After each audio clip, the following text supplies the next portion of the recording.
Hello. I couldn't find the stupid button. Oh my god.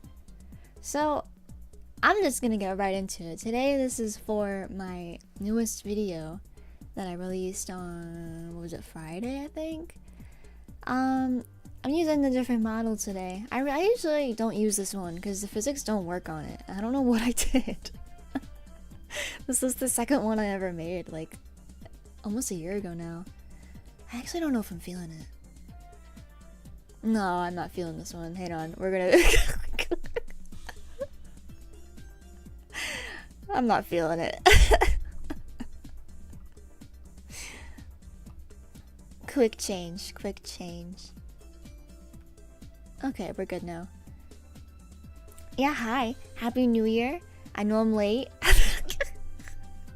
Today's January 12th, and I'm just now saying Happy New Year, because that's how things roll around here. This is how it was last year, too. I think my first stream was like January 11th or something like that. Oh man, some things never change. But it's okay. I'm sorry I haven't been around for a while, literally because of this video, actually, mostly. I just have been working on it, and I didn't want to do anything else, so yeah, that's what I've been devoting my time to. And then more recently, I'm working on something else, which I don't really want to say too much about, but you'll see it sometime soon, I think. Yeah. So, today is really just to explain my thought process behind my newest video. It's probably going to be a short stream, because surprisingly, I don't think I have all that much to say this time around. I know some videos I've had like whole essays about, where I'm like, oh, this has like a deep meaning to me or something like that, or oh, every scene has a deep meaning. But I guess I just don't have as much to say this time. Maybe because it feels really obvious to me as the artist. But I know some people are interested in what I think, and some people ask me questions sometimes about like why I did so and so. And for this particular video, it was called WILDSIDE, from the Beastars opening, the first one. It originates from an original story of mine, which I know a lot of people probably don't know anything about unless you're like an ancient ass subscriber. God, you're probably old as hell if you're one of those people. But yeah, so I think I'll just jump right into it, you know? Alright, are you ready? Today I'm gonna show the first draft and compare it to the final draft of the video. That's something I usually do, but the past couple of videos I have not been doing that, so we're gonna do that today. And this one's a good one. This one's a really good one, because usually there's a lot of changes between the first draft and then the final, but this time it's actually pretty consistent, so I think it'll be a really good one to watch. Okay, you ready? I'm ready. Okay, let's go. Oh, I'm on top. Why am I on top? I didn't think I'd be on top for this. I'm supposed to be below it. Okay, hang on. Okay, I'm gonna be quiet. As quiet as I can be. And we'll start the draft. There we go.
Yay, it's done. Okay. How do I do this? I didn't plan this. Hang on. Why am I so cropped? Okay. Hang on. There we go. Alright, in the corner now. Yeah, that was the draft. Yeah, this was a really good one in my opinion. Let me get some music. Hang on. I really didn't think this through. There we go. Okay. Yeah. That was the draft. It was a really interesting one, I think. Man, I don't know. Where do I even start? It was almost 1-to-1, wasn't it? Like, it's nearly identical to, you know, the final draft versus the first one. I think there's only a couple of deviations here and there, but for the most part, like, I didn't change very much, and that made it really easy to make this music video, and that's why it was so, I don't want to say quick, because it did take me almost a month to finish, but it was a pretty quick process compared to some past videos of mine. There were times in the past where I would really stall making a video because, like, you know, I wouldn't have the whole thing planned out. I would have, like, maybe a handful of scenes planned, and then that'd be it, you know? I wouldn't have anything else. And then I would finally finish all those main scenes, and then I'd be left with all this blank emptiness in DaVinci Resolve, and I'd be like, shit, what do I do? And then I'd go like back and forth and like, okay, maybe I could do this. Oh no, this is a terrible idea. This is looking like shit. And then I keep redoing things, and that's part of the reason why some previous videos of mine took way longer than they really needed to. Also, hi NJ. Hello. You could actually make it to this one. The original one was at 7:30 p.m. That's like way late in your time zone. Woohoo! Oh man.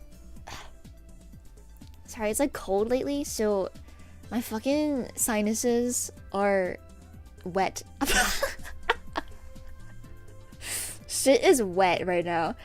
Oh my god, I woke up yesterday. I didn't, like, it's honestly my fault. I don't check the weather forecast really ever. Why is the chat like misaligned? There you go. I never checked the weather, so I looked out the window and I'm like, what the fuck is that white shit out there? It snowed again. Oh, I don't mind. It's pretty to look at, but it's kind of a pain to be on the roads and stuff, you know? And I didn't expect it to snow. I didn't know that was gonna happen. It was like raining for a bit, you know, and like warm weather. It felt like it was spring, and then all of a sudden, nope, we're back to winter. Anyway, I gotta focus. I'm focusing. Yeah, there weren't that many deviations. If you're thinking to yourself right now, oh, like there's so many deviations, ephiepen, I don't know what you're talking about. It's because there's no animation, okay? I was just slapping images in there and then calling it a day. But I think I should first answer the question of why does this video exist to begin with? And well, it wasn't supposed to. I like most things I make. It was not supposed to.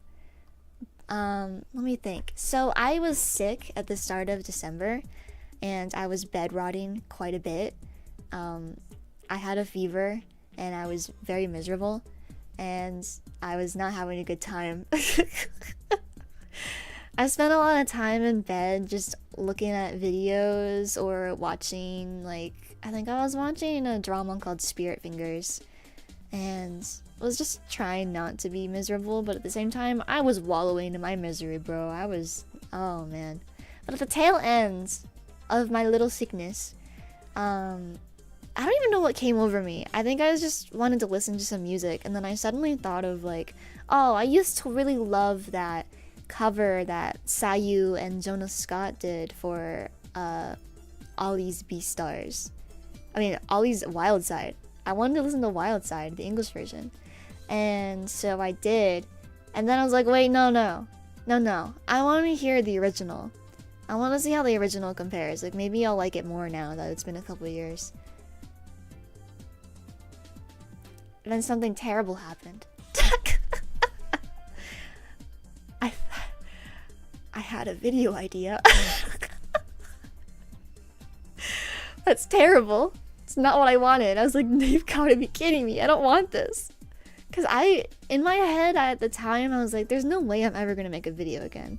I'm not going to lie to you all. There was like a 0% chance I was ever going to make videos again. Because pretty much everything I've thought of in the last, I want to say 8 months roughly, I have rejected. Not because, well, for a lot of different reasons. Some reasons are because they just weren't good ideas. Others are because I thought about it and I'm like, that would be cool, but it would take way too damn long. Like, that's the issue, is that with making music videos, it takes such a long time that I don't really like making them anymore. Like, I don't want to just make one for the hell of it, you know?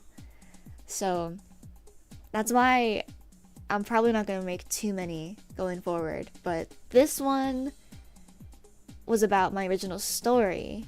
It's about Ambi and Irene in my story Play Human. Oh, it's right there on the screen.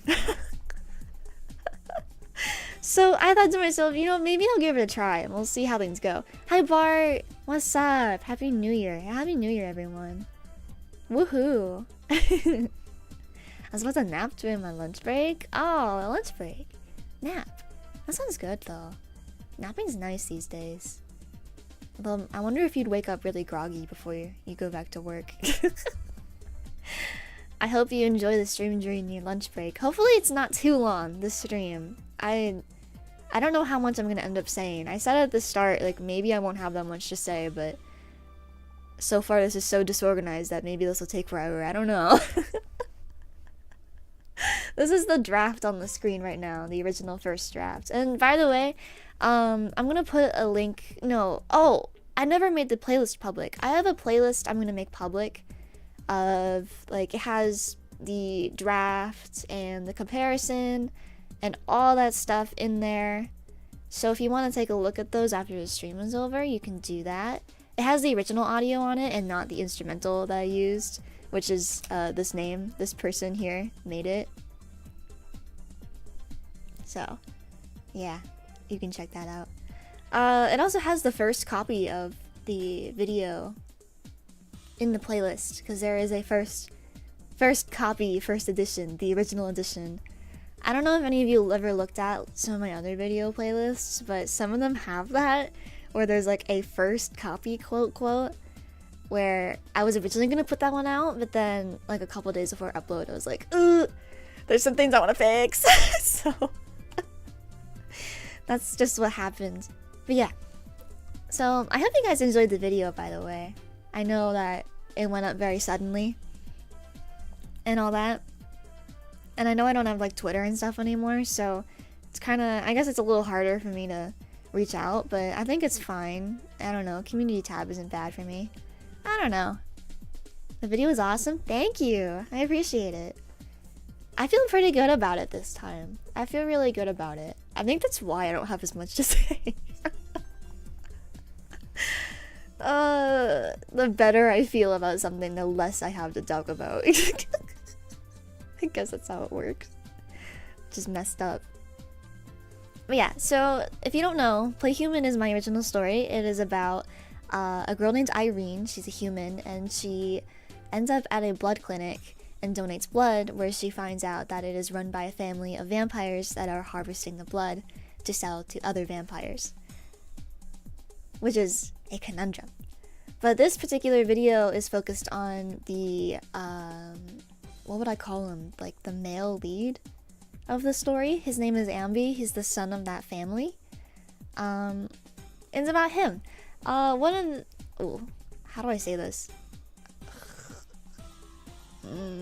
It's hard to talk about this without spoiling the whole thing on accident. It's about Ambi's, like, I guess you could say his fears and his worries and thoughts about being a vampire living in a human society. I think that is a good way to put it. And so, yeah, look at him go. He's in the crowd. I guess this is where I explain what each scene means. I think that would help me explain the context. So I guess we can start over from the start. Let me turn the music off. And this music on. We'll just go through slowly. That intro part was the cool part. Oh, that was the last thing I did, actually. This part here, this very intro, where I literally... Do you see how this is like numbers on the side to show the counts of like where I'm going to put each image on the draft? It stayed like that in DaVinci Resolve from the start of the project until the end of the project. I refused to touch that shit. I was like, I didn't know what to do with it. I had every single thing in this video planned except for that intro, because all I knew about the intro was that, well, I'm gonna spam some images and they're probably gonna be red and bloody. And then I'm gonna have the title. That's all I've got. I didn't know anything. I think when this changed, it was originally gonna be the title on the moon. I was gonna reuse the moon drawing I had later in the video, but I decided on that, like, let's see, there you go. I decided on this tear thing. I don't know how I came up with it, to be honest. I don't remember. It was definitely inspired by the original Beastars opening, which if you haven't seen that, you should definitely watch the original opening. It's really, really good. It's amazing. The original one is amazing. I could never hold a candle to that, but that's okay. I don't need to. They had like the teeth marks, the bite type of animation, and then it went into the title. I really liked that. And I'm like, okay, maybe I'll do like a rip tear kind of thing. I think it could have been smoother, but I like how it turned out. Cool. Yeah. And like, I just took a bunch of images from later in the video and edited them to be like black and white with red so that it would look fresh and new. It's going by so fast anyway, I don't think anybody would notice that unless they were rewatching it over and over and over again. Or if they're me. Or if you're me. You'll know if you're me. But this intro part... What did I intend? This whole intro with Ambi standing in the center of the city while people are walking around him. They're all blue people. They're in blue while he's in color. That was both intentional and unintentional, if that makes sense. Because usually whenever you're watching like an anime, they will shadow the people out like that in the crowd because they're not really that important and it's easier to draw that way. So that was part of the intention of like making it convenient to draw. But the other thing is that there is a theme in this video of red and blue. And that's pretty relevant to Ambi, I think. Not so much the colors themselves, but more what they, I guess, in this instance represent. But he's like wandering through the forest and kind of thinking about all this stuff. And this part, I know some of you in the comments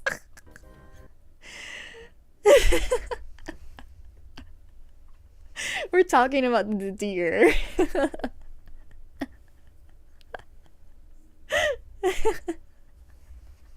You were talking about the deer. What does the blue represent? Being human.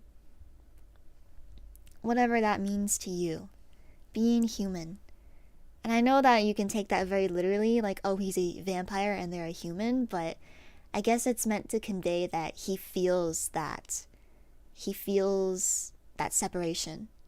And that's something that comes up a lot in the story. The separation. But here, the deer, I actually really like this part. I was worried it would feel too random, this whole thing with like the deer and the gun in the woods. Which like, so I think it was Maeve caught on that this is in fact Loxus, which is relevant, but I can't really explain why right now. That's the tough part. I can't tell you very much because it'll just spoil the whole thing. But with the deer, some of you were like, oh, the deer scared me a little bit. It was like it just came out of nowhere. I did kind of want that. I thought it'd be funny. I also just love the deer and I love what it represents. I think this particular type of deer is pretty bulky looking and very strong, but it's still prey for humans, particularly hunters. And I think that's something that Ambi could relate to with his, you know, vampire in human society. I think that's something that'll make more sense later on, whenever I release the story. But I think it's great. I love it a lot. I gave the deer green eyes. Ambi has green eyes. I thought that was fun. I liked drawing the deer though. I was just sitting there painting it while listening to I was watching these like pop culture videos while working on this video towards the end, where it's this YouTube channel where I think 3 people run it and they talk about like pop culture in the 2000s and they're like, oh, you know, like Britney Spears and Justin Timberlake were their relationship in the 2000s and the trajectory of that and Christina Aguilera's involvement, you know, stuff like that.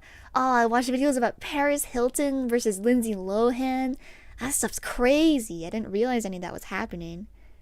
But yeah, that's what I was watching while painting the deer. I had fun. I mean, I haven't done very much, like, I guess you could call it realism recently, but I liked drawing the deer. I love the woods part, though. The wood sequence is really great. Because that part, I think what I said in the description is that this video isn't very literal. It's not, like, literally happening. It's more just, like, representations of feelings for this guy. This is Ambi.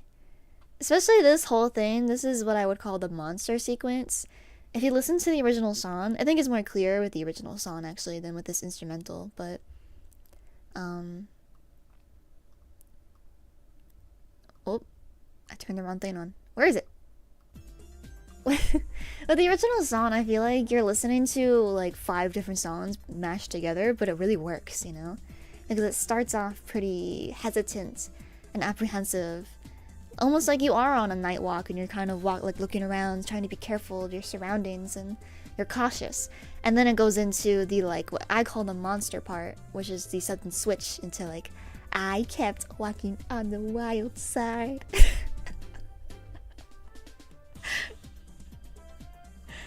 I love it.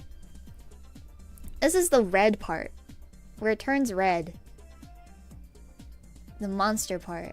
So I think it's kind of Ambi thinking about how, you know, before he's thinking about how he needs to be careful in human society and like to not get caught by humans. But then here he's thinking about, oh, like I'm still a monster though to these people. Like if they found out about me or like anything like that, they'd be scared of me. But also, I'm fully capable of hurting these people, you know? Like I am technically, you know, like a predator to humans.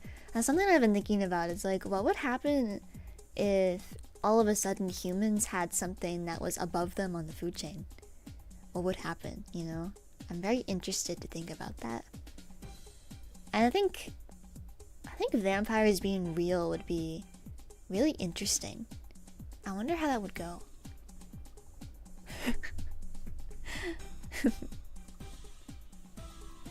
Oh, wait, I should mention this part. The eye opening? Oh my god, bro. I think that is the smoothest eye opening I've ever drawn. It's also the simplest one. The way I drew it is literally... It's like such a shortcut. I just, like, I used the symmetry tool and then I copy-pasted it over and reflected it. That's how I did it. But it's like 13 frames. Oh, it's great. I love it. This is the one part of the video that's my least favorite part, I think. Is this little blood thing. I think I could have done something cooler to convey monster. Like the unstable feeling, maybe? But I don't know. It works. I'm not mad about it. Oh, right. Maybe I shouldn't explain that. Isn't it cool that his eye turns black? That's all I'm gonna say. This is so lame. Now we're back to the forest and he's looking at the moon. Ooh, the moon. I really liked drawing the moon in this video. It was really fun. Fun stuff. He looks at the moon and he's thinking. What is he thinking about? Ah! This was one of the first scenes I thought of. This whole sequence here was the reason I made this video. This was the first thing I thought of. Don't mind the ambulance, it's not for me. It's not for me. Isn't this your longest series idea you've worked on? Is it now? I think it is, yeah. One of them. I started in high school. Like my last year of high school. I have 2 other stories I've been working on for longer, but I haven't worked on them in a long time. This is the series I keep coming back to. I keep coming back to play human. I don't know why. I can't forget about it. I can't just let it go. I guess because of, I don't know. I guess part of this video and the reason I the reason I wanted it to exist is because I feel like I wanted redemption for myself. Because I released Play Human as Blood Oath on my old channel in 2023 and I never got to finish the story. So, and I also have that history of like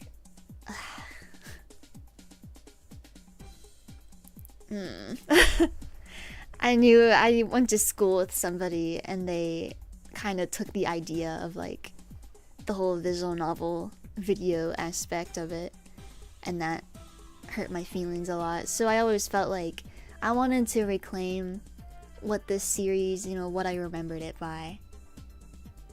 You know, I want to remember it as something completed, for one thing, something completed and fully released, but also something that's still mine. It's totally 100% mine, and that no one can take that from me. And no one can. Nobody can take that from me, and nobody has. So, this year I wanted to redefine that. Finally get to the damn thing. It's gonna haunt me for the rest of my life at this rate. But this scene, this is literally what I imagined when I was sitting in my bed, sick as fuck. I'm gonna play the original audio for this so you can hear it.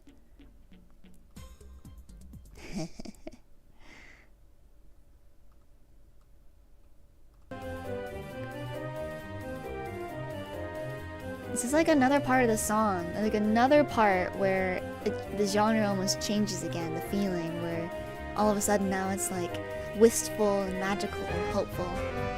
And then here I feel like it's a romantic little waltz, you know, where you feel happy and you feel like you belong. And then you're back to the monster, because that's how it ends in the end.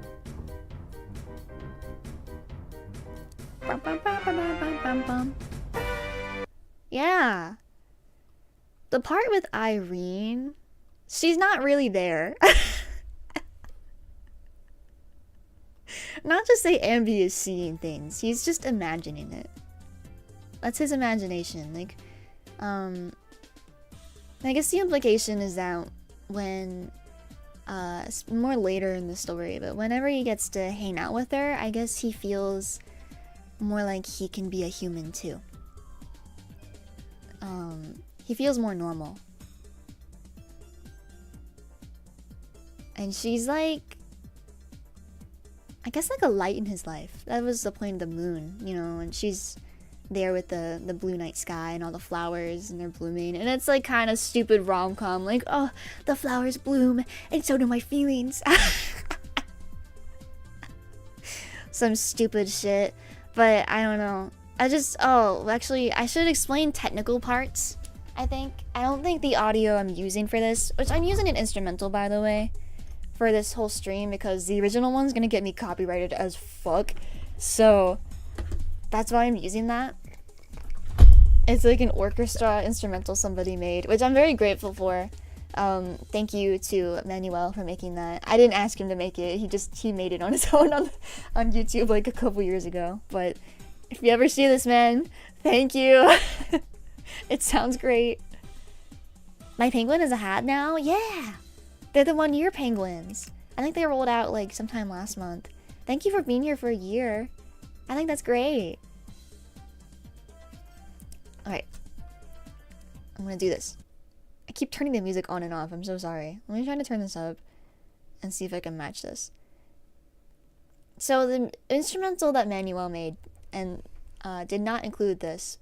And I don't know if Maeve's gonna see this later or not, but I told her a day before my music video dropped. I don't know if I think this has been explained on the stream before, that like she hears music in a really unique way where she focuses on vocals rather than instrumental. So a lot of this video took beats, like scene changes and stuff from the instrumental and not the vocals. So I told her, you're probably going to be a little confused and think I'm like stupidly off time or something. I swear I'm not. But this instrumental does not help my case, bro. It does not help. But, so, this is a really, really subtle detail. I just want to point it out though. So like right here, there's like that. I think it's like a guitar in the background. It's not there in this instrumental, but I swear it's in the original. Just listen. Just listen. And then there's like these little glitters. It's like times to repeat. And I did the same with the flowers. The flowers are times to, I guess like this, the way that I think like a violin kicks in at that part, and I'm like, oh, that makes me feel like, oh, the flowers are blooming and very slowly, and things are peaceful, and you've had like this realization that things are gonna be okay, you know? That's how that felt when the flowers start blooming. But the flowers themselves blooming are times to that same guitar strumming sound. So it's like double, you know? Double layer. Because I'm a fucking genius. I'm kidding. Let me make this small again. I shouldn't have messed with it.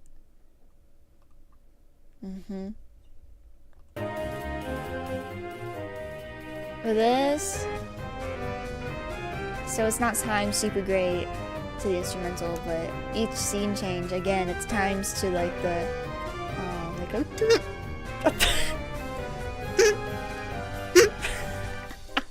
can't fucking do it. It's timed. I promise. It's timed. Yeah, you know, and if I'm being completely honest with you, I think that's about all I've got for you in terms of this video. It's just about his, I guess his dilemma between being a vampire and almost wanting to be a human like everyone else so that his life can be a little easier. I know that's probably shilling out way too much information about my story, but you'll be fine. Maybe you'll forget. It's not gonna matter. You'll be fine.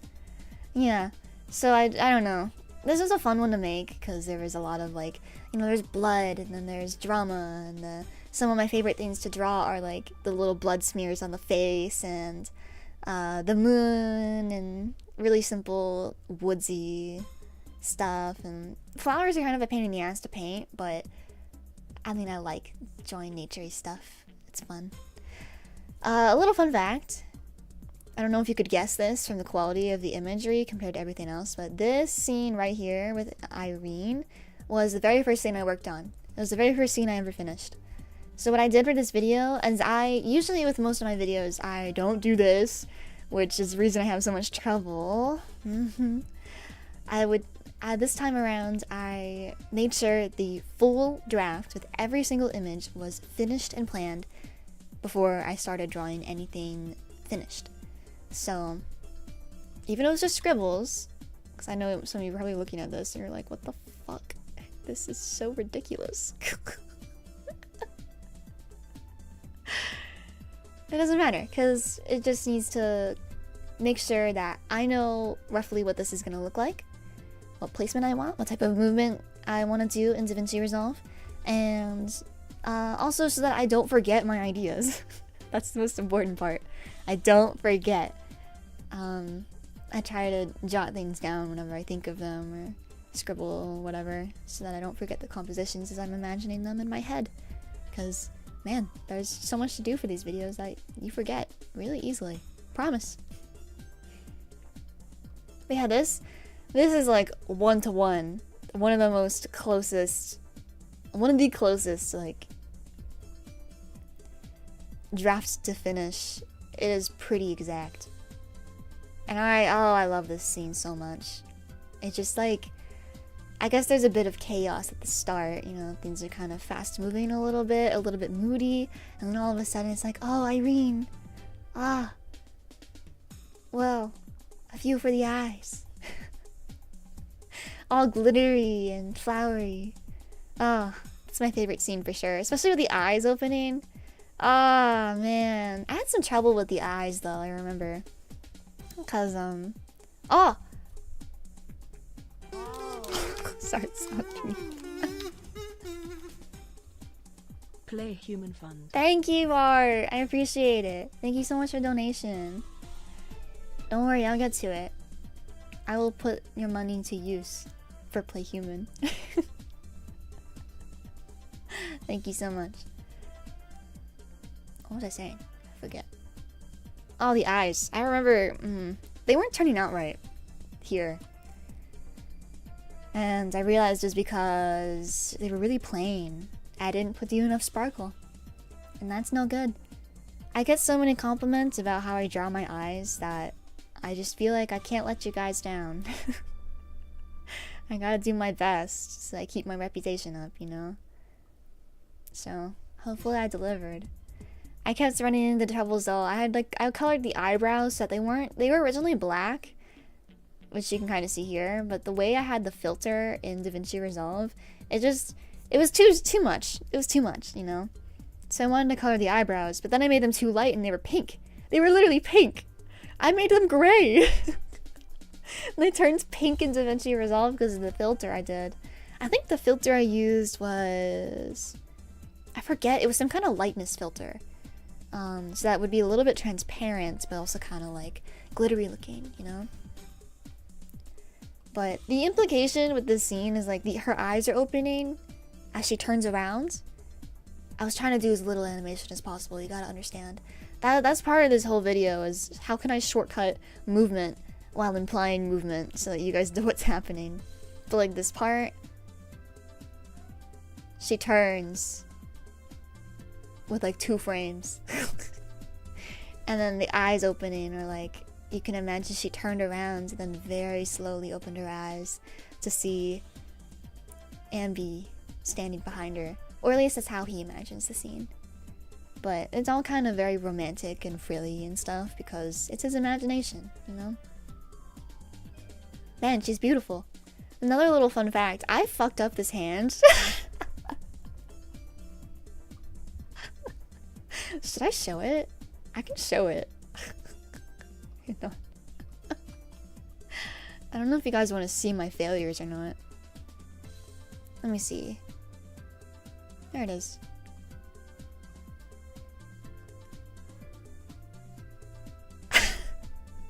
No, I didn't even fuck up the hand. I just didn't do it.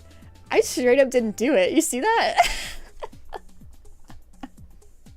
And I was like, oh man, like, people might notice this. They might be like, ephiepen cannot draw hands. And then I put the flowers in, and I'm like, oh my god, it covers it perfectly. Because I was like, man, I gotta fix this shit later. I'm so mad about it. I really don't want to, but I gotta, so that nobody makes fun of me. It covered up perfectly. Oh, I was so happy. Look at that. You can't even see it. You have no idea. If I didn't tell you, you'd never know. You'd be like, oh, ephiepen can draw hands.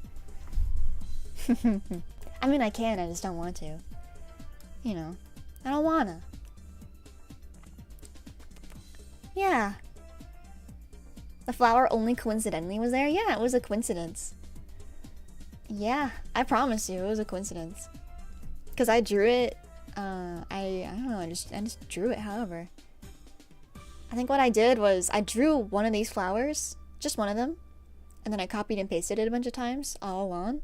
Because again, the thing about drawing flowers, is the reason I don't like it, it's not because drawing flowers is hard, it's because you have to draw a lot of them, and that's a pain in the ass. Because like with my chatting screen, I have that vase of flowers. Again, pain in the ass. You gotta add a lot of flowers to make it look appealing. So I just copied and pasted those suckers everywhere. And same, I think I drew a second flower here, like the white flowers. Copied and pasted them everywhere. The grass? Oh, I didn't even draw the grass. Clip Studio Paint is the best. Because I just used the grass tool.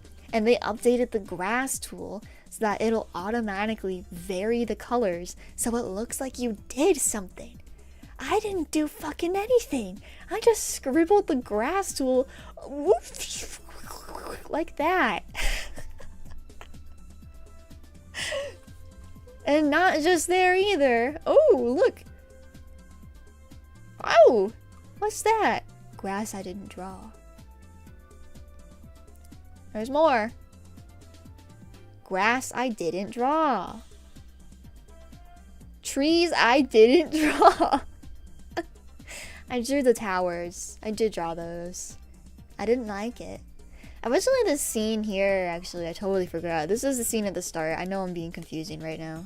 We're back at the start. For the intro. The scene was originally white. It was originally white. I didn't save an image out of it.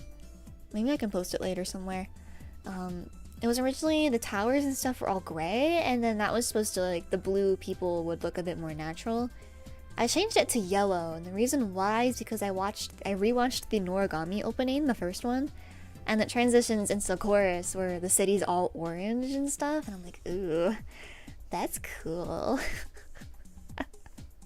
It was originally supposed to be like a grayish blue though, because of the same opening. Earlier in the opening they had it that color as well. But I liked the moodiness of the orange. You know, it's like sunset. And I figured the continuity would work really well too. Because going into sunset here, it goes into nighttime. And then bam, the moon. Maybe it could have been done a bit smoother, but I think that continuity really worked. In my opinion. Let's go back here. The flower's blooming. A bit of a pain in the ass to draw. But, yeah, it was fine. Turned out the way I wanted. This scene is one of the bigger changes, although I think I just zoomed into, like, his stupid little face. But originally, it was supposed to be, you can more clearly see, like, oh, he's looking up at Irene. Almost like he thinks that she's better than him, or like a goddess or something. Because again, it's his thoughts. And the lighting, I love doing this, the lighting in DaVinci Resolve, where it kicks in, and it's dramatic, and it makes me look like I'm really good at editing, and I'm not. What's up? Hi, Andy. I'm sorry I'm streaming during your classes.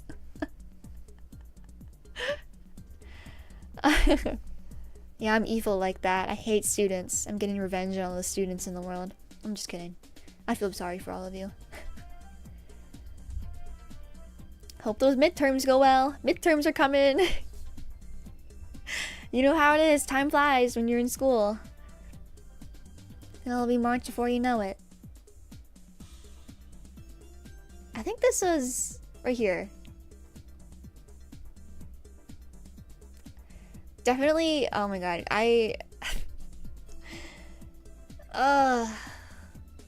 God. So like I finished the Irene part and I was like, wow. Because it was the first clip I'd ever finished in 8 months. I need to put that out there. This is my first video in like 8 months of this type.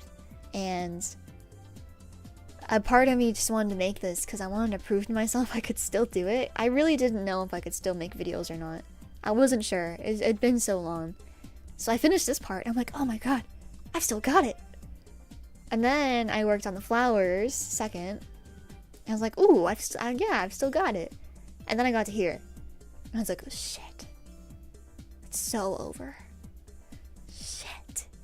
Because this drawing did not turn out the way I wanted it to with Ambi. I was like, damn, I fucked him up. And that was the first time I drew Ambi for this video.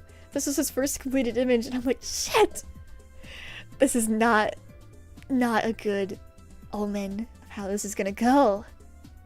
But I continued on because I'm like, I don't know, I made it this far. I gotta just give things a go. Just give things a try. Did that hand. I took a picture of my hands to draw this.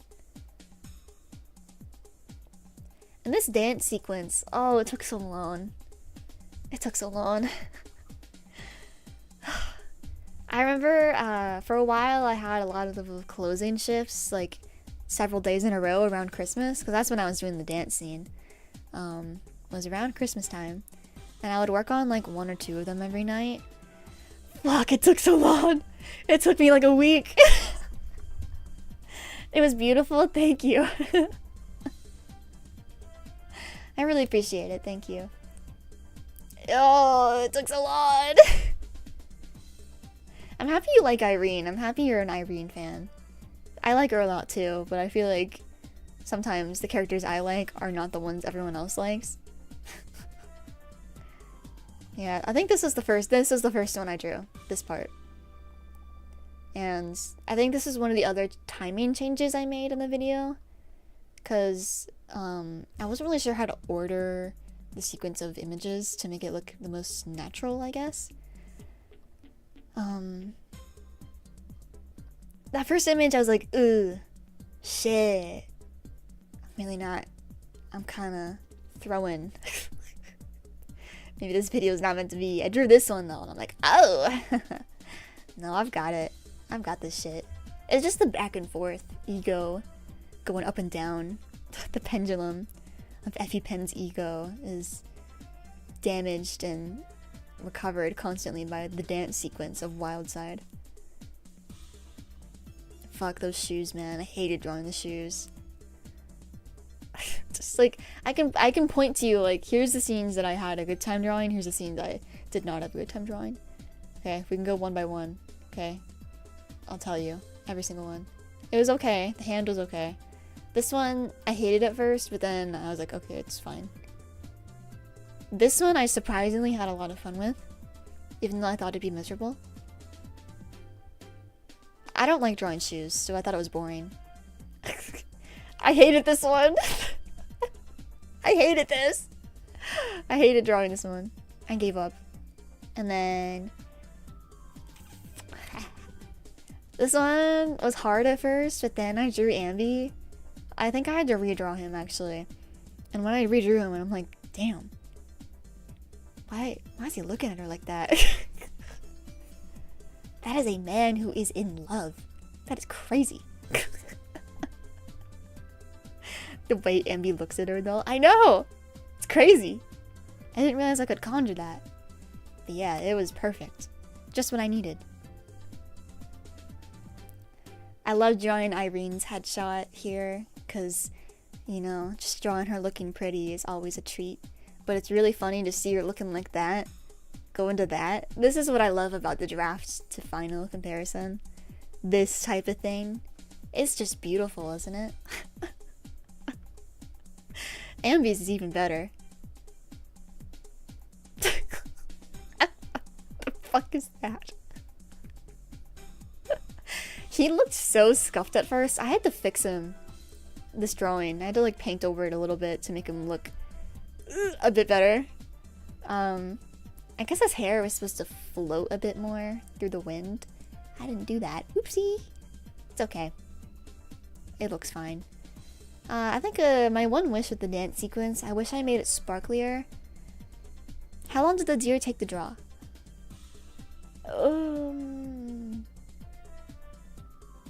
Maybe like an hour and a half? I was saying earlier, I was watching celebrity drama videos while painting the deer. Start to finish. I think I started and finished a video about Lindsay Lohan versus Paris Hilton in the 2000s while painting the deer. So however long that video was, that's how long it took me. The deer is a funny one too, actually. Well, no, okay, the whole thing is funny. The whole thing is funny. I'm not gonna lie to you. Like, that is Ambi standing. And then these people, I guess I should point out, these people, the people template, is the same one from, I believe, Codename Sailor V, when it transitions from, how did it work again? I think it transitions from Sailor Venus standing in front of the alleyway wall into Artemis. I think it's the same template. I just reused it, but I knew I was going to redraw it and have more people. And the way I drew all these people was I just put a bunch of 3D models onto the canvas and organized them where I wanted them to start. And then I edited their bodies, like body proportions, within their 3D models to like look a little different, like some were taller, some were shorter. And then I thought of like basic personalities of these people. Like, this is an insecure, shy student, a female student. This is a guy who is a fuckboy walking around with his phone, not paying attention to his surroundings. That's how I imagined him. This is a principal of a school. This little guy here. This is a couple on a walk, and this guy's kind of a hipster, while she's kind of like a bit of a princessy type, but she's a good person, I swear. And then this lady is she's a fashionista. I'm not sure what her occupation would be, but she's a fashionista carrying her purse on a nice little walk through the city. Stunting on all these people. She walks with pride, as she should, with her hair nice and curled. You can tell who my favorite was. It's definitely Miss Fashionista. None of that is relevant, by the way. That's just when I was drawing this, that's how I imagined these people when I was putting their outfits on and stuff. But yeah, That was just something I thought about. And the layered on top is just a copy of actually the female student and the fuckboy. He's really not a fuckboy. I just think it's funny to call him that. Yeah. Ambi's outfit, by the way, I just took his collared shirt off, but usually this would be his uniform. He wears a blue turtleneck underneath a like white collared shirt and his normal uniform. Those are the uniform pants. This is just his jacket, which I guess I could not stay consistent with. It changes in weight throughout the video, but that's not a problem. Don't worry about it. Ow, look at that. I had to redraw this stupid headshot so many times. Ugh, this is good though. That change, it's beautiful. Oh, I love my drafts. I love them.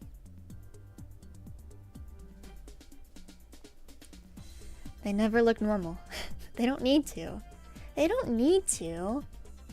I honestly, listen, the thing about my drafts for all of my videos and all of my art is they start out stupid poopy on purpose because it's just a draft. I can fix it. I can make it look good through development. It's just the problem is that when I was in school, I think I've said this a couple of times before, but I'll say it again. Back when I was in school, I would do all of my drafts. I keep saying it like giraffe. Like there's a fucking giraffe in my room right now. That'd be scary. Those things are pretty big. I would draw them like this, and then people, like, I would show it at critique. I made that mistake a couple times. I would show those stupid sketches at critique, and they'd be like, you made a lot of anatomy errors, and, well, like, your proportions are just so off, and, like, there's just a lot you need to fix about this sketch, you know? Like, this piece, like, man, you've got a long way to go. I know! It is a start. Do you think I draw like this? It's like they've seen. Oh, I hate it. It used to annoy the hell out of me when I was in school. I understand why it was like that, but I would get so annoyed because like they've seen my work before and the quality of it, and they would just assume that I'm an idiot who draws like this and is trying to pass this off as like my finished work. No, you think I'm crazy? I'm not crazy. But I stopped doing that. I started doing more detailed sketches for my critiques because I was like, ugh, people keep giving me a hard time. And well, obviously they need to understand the vision. If I were to show you guys, if I were to post this video, the draft, as my finished product, you guys would it wouldn't work out, obviously, but like you guys would be confused. Probably more than you already are. But yeah, dance sequence, pain in the ass. Pain in the ass. But I do agree. I think it was worth it. My first idea in my head was like maybe I should do a proper animation, but I'm not that good at animating. I'm not that good. So I figured maybe I could take a shortcut, and that's when I heard that like I think it's like a trumpet in the background. It's like bump bump bump bump bump bum bum bump bump ba da da, you know, in the original. I was like, oh, that's perfect. It's like a natural point to change scenes, and it's quick enough that like it's kind of rhythmic too, that it would feel like a dance still. It would be more staccato, but I think it was great, and as long as I made the images like a sequence, it would really work. I think it worked. And you know, just like they're looking at each other. This part was hard too. I just feel like all I have are complaints about the dance sequence. It was hard. It was hard. This scene I had to redraw a couple times too. It was hard. But then I finished it and I'm like, damn! He is kissing that hand.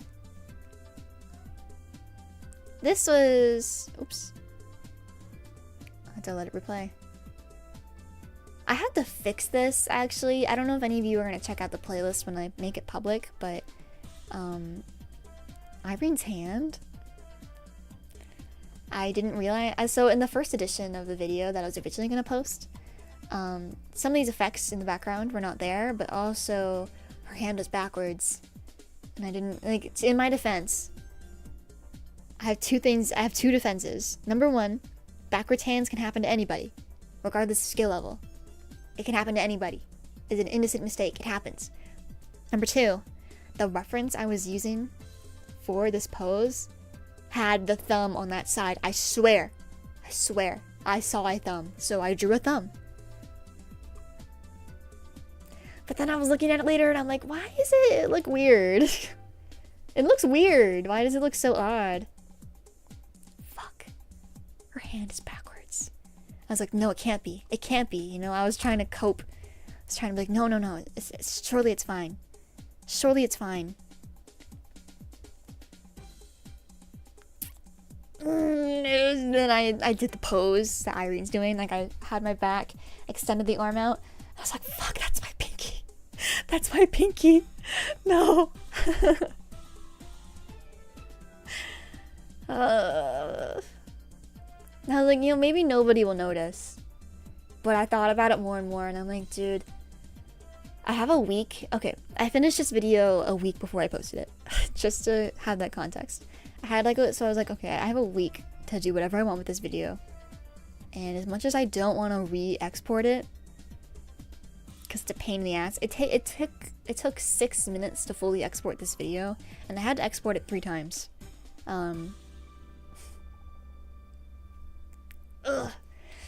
It's kind of how it is for my videos. You have to re-export things a couple times most of the time, not because of anything in particular I did, but because of what the program does. What happens when I export videos is sometimes scene changes will be so sudden, or it just can't export a scene correctly, so there will be like pixely errors and glitchiness in certain scenes, and then I have to edit around that to either minimize it as much as possible or eliminate it. And in some videos you see it, and in other videos you don't. So yeah, you know. I think in the one I think of the most, Daijobu, at the part where original Effie, the brown-haired Effie, comes in, I think it's the first one, like the first time she appears, there's a little bit of a glitch on the side. You can see it there, if you're curious what I'm talking about. But usually I eliminate it fully before videos get posted. Another one is Codename C'est La Vie, actually, the opening. It's really subtle and you would not notice it if I didn't tell you, but that pixely error is present for like a split second when it goes from Sailor V and the guy, I forget his name, that part where it's their headshots together, and into Sailor V's like hair blowing in the winds against the sky background. For a split second where she is, there's like a pixel error, but then it goes away. I didn't even notice when I first posted that video either. It wasn't until later. But yeah, this video I very fortunately did not have many errors. There was like a bit of a pixely error. Where was it? It was here. It was right here. This is usually how it goes too. Whenever there's like a white background in a video from a colored background, that's when I get the most errors. And of course here, white backgrounds, what comes before it? The woods. This thing here, I didn't think it would be an issue because I had it fading out a bit more subtly originally, but it was fading out, and I'm like, you know, maybe it won't be a problem. And then it was a huge problem. I was like, fuck, this sucks. The other error I had was originally this scene here, the intro, was way faster and had a couple more images, I think. But I had to cut it out. No, that wasn't the problem. Okay, no, let me explain. Right here, if you look at the draft, the original draft, hang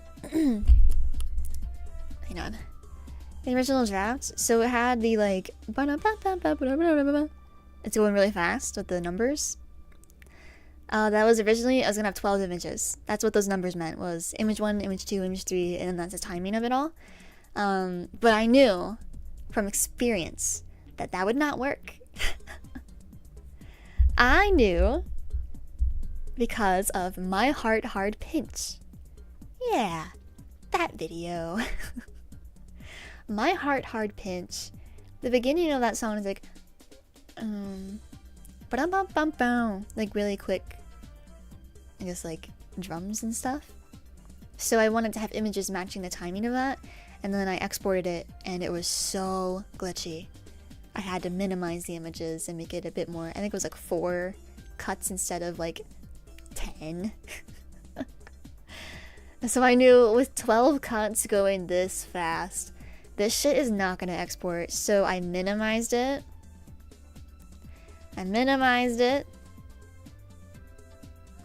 Which I think still worked out, although maybe the timing felt a little bit off. And then my idea was I'm gonna take those same cuts and I'm gonna make them go backwards in black and white and speed them up so that when it's like the quick drum beat, it feels quick, just like the drum beat. It matches. Oh, it was perfect. But I messed up here and it was super glitchy. So I had to like slow it down a little bit and make it less, you know, just less. And then it was fine. It was okay. No more glitchiness. I fixed it. This trick here, I also just want to say, so the intro, I took a lesson from My Heart Hard Pinch. This black and white thing, I stole the technique from A Way of Life. Because in A Way of Life, the title card was just the video sped up and like layered on top of each other with like an add glow filter in black and white to make it look like mysterious and stuff. I stole that technique 2 years later. Isn't that cool? I still use things 2 years later. I can learn a lot from my past self. Yeah. What else? I don't know how much else I had to say. I think this is my favorite scene of the video, is the outro. I actually... Can I be honest about this? I actually was gonna... I recorded a cover version of WILDSIDE. I had like plans all related to that. They didn't end up working out because there's some errors and stuff, but it's okay. There's always next time. But I recorded a cover version of it, just like a shitty one. I was gonna play it during the stream, but I'm not into that. But I do want to play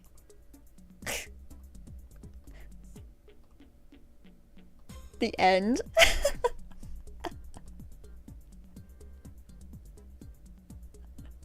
See if I can time this. I want to play the end, just so you can hear. When I did, I called them the monster parts. This is a monster part you're seeing here.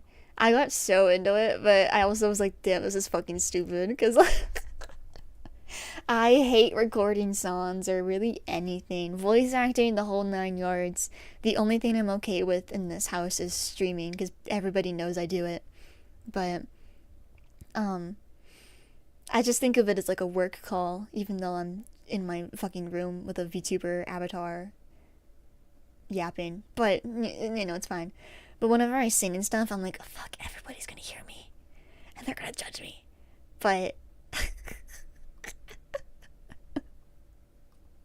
That's called jazz!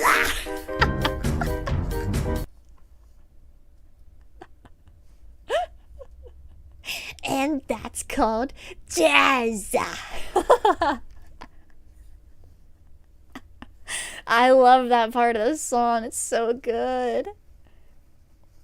The rap was hard at the start. It was... Oh, you want me to play it? God, I knew I shouldn't have brought it up. I knew I shouldn't have brought it up. I knew one of you fuckers would say that. You asked. You asked. Just so you all know, you asked. If you hate it, you asked. Just so you know, you asked. Yes. Mass produce lifestyle, noisy out of this hell. Freedom goes fast, joy we gotta eat times over which last minute. When you see a rock, price is the truth different than you. Get yourself a new view, tired of coming up short. Sipping till the whistle hot time. I kept walking on the wild side. I don't wanna fall asleep through a bright light. Sometimes in a buffalo style. Sometimes like a rock and roll night.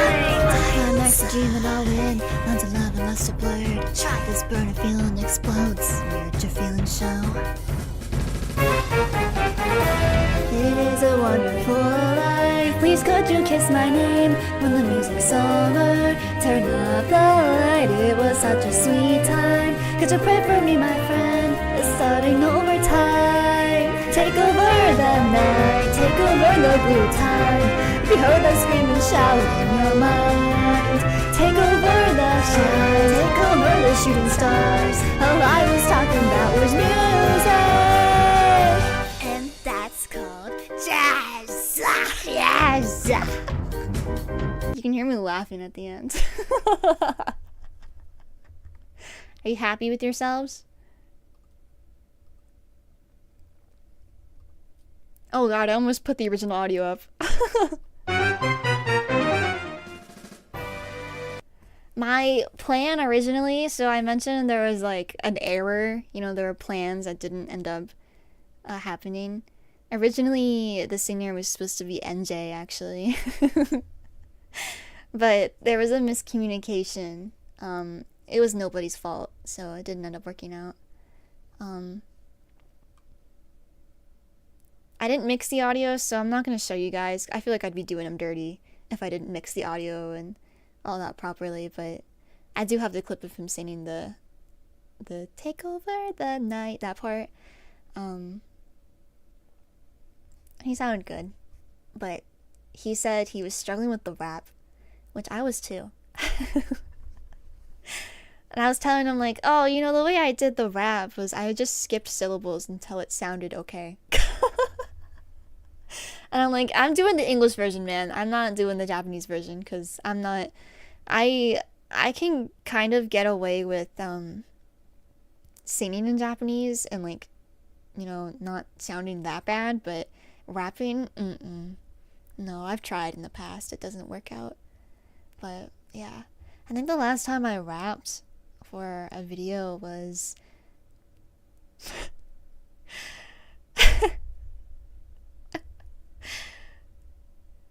Creeper. Oh man. There's that rap Captain Sparkles does. What was it? How did it go again? I don't remember anymore. I used to remember. I used to remember the rap from heart. I was like, so baby tonight, Creeper trying to steal all our stuff again. Creeper, you're mine. Ha. Dig up diamonds and craft those diamonds and make some armor. Get it, baby. What was that next part? This next line I always struggled with. I can't remember it. Also, why do messages keep getting deleted in the chat? I've been noticing that today. They keep getting deleted. Are you guys doing that, or is that just like something with the chat?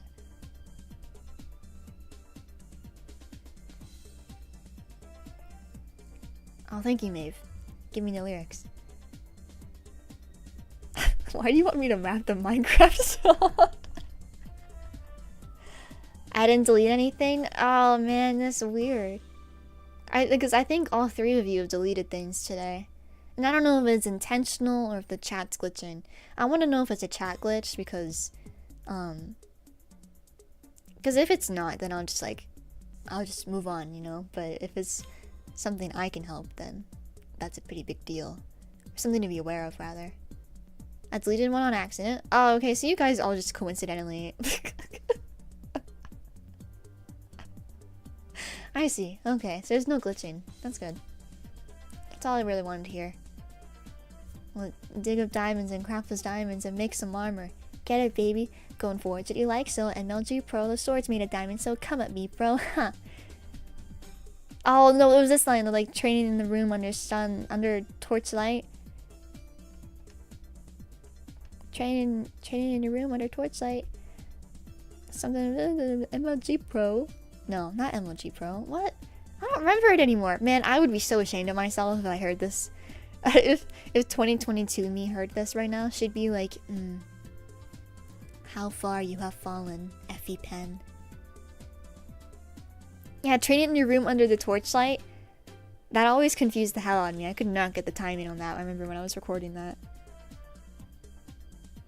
Hold up, let me get you ready for the big fight. Every single day and the whole night, creepers out prowling. Woo! Alright. Look at me, look at you.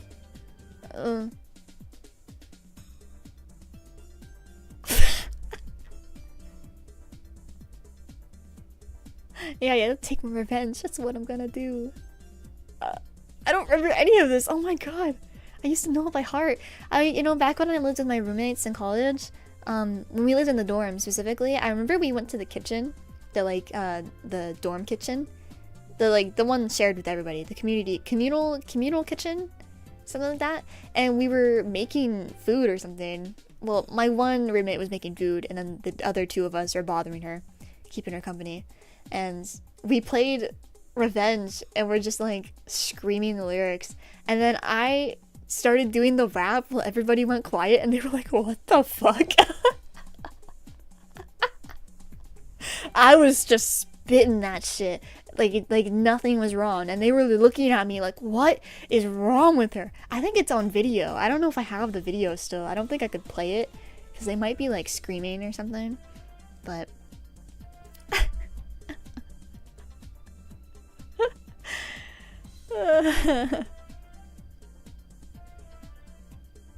yeah, good times. Yeah, the rapping's kind of hard. I'm not really good at it, but I mean, it's cool to listen to if I do it okay, I guess.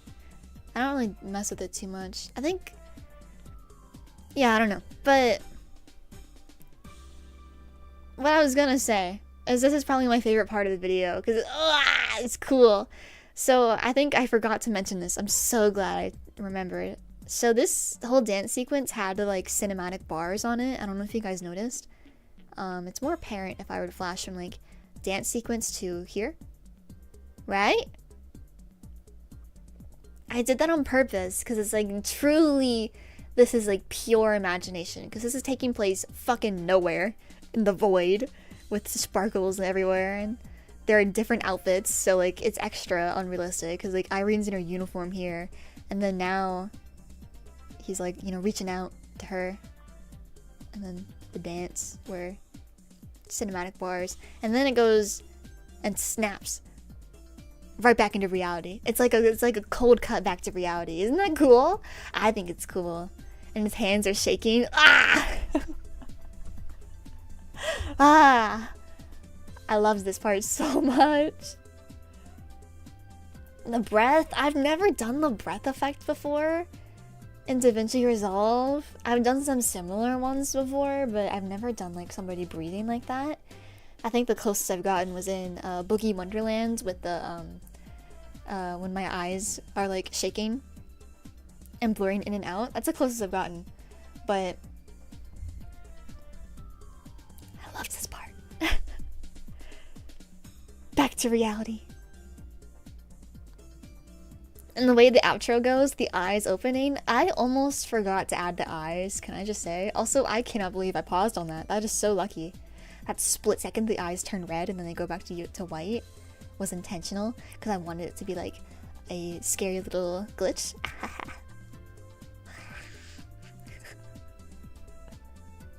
And I don't know if you noticed, you can't really see it on this copy.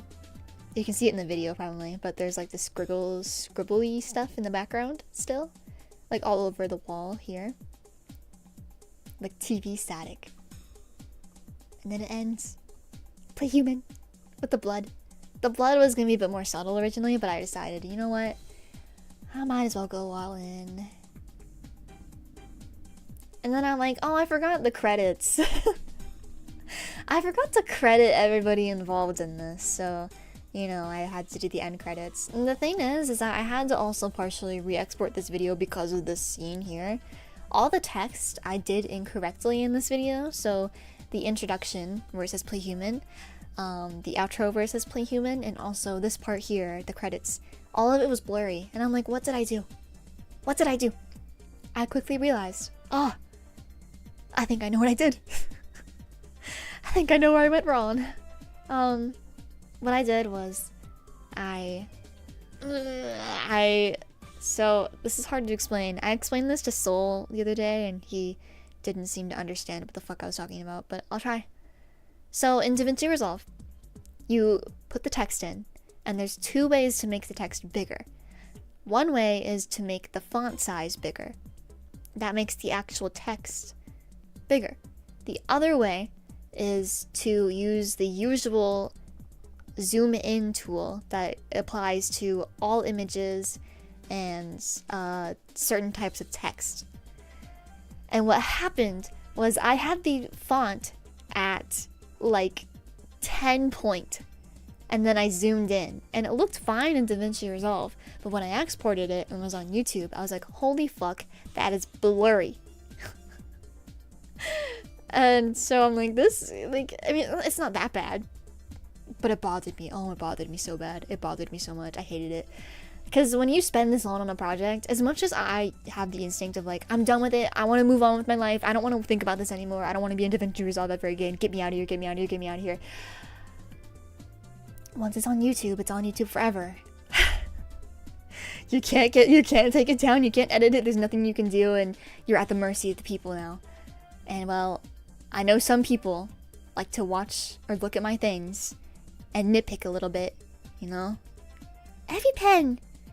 This is a great thing, but oh, that hand is backwards. Oh no, what are you gonna do about it? Ah! Oh, ephiepen, that outro is so cool, but that text is so blurry I can barely read it. Ah! I think I would have just deleted my channel if that happened to me. So I edited the text. I fixed it.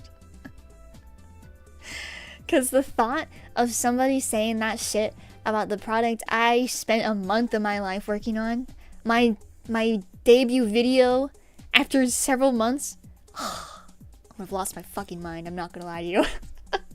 It was pissing me off so bad just thinking about it. Like, I was just going about my day after I finished the video, and I was like, they're gonna say something.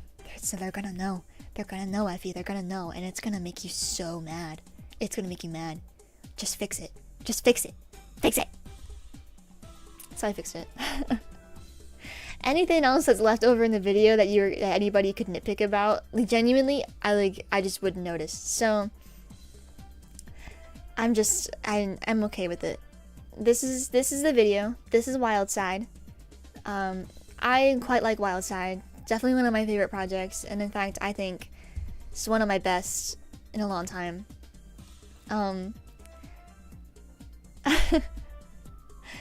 I think it's really great to have something updated to have on the channel. It's just because all my old videos now, you know, they're old enough now where I look at them and I'm like, you know, they're great for the time. They're great for my skill level at the time, but could be way, way better. And I definitely could have done way, way better now. So it's nice that if somebody were to ask me, oh, Effie, like, you make music videos? So what you got? I can now, instead of having Daijobu shitting around on the front page with all 5 billion mistakes and quality errors, I can see clearly now with my re-informed gaze. I can now have something like WILDSIDE to show people. And it's an original. Isn't that fantastic? It's my first original story project.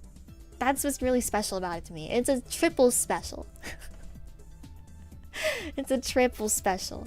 It's because it's my first video in a while. I successfully proved to myself that I can still make videos. And it's about Play Human, which is something I've wanted to put out there for a long time.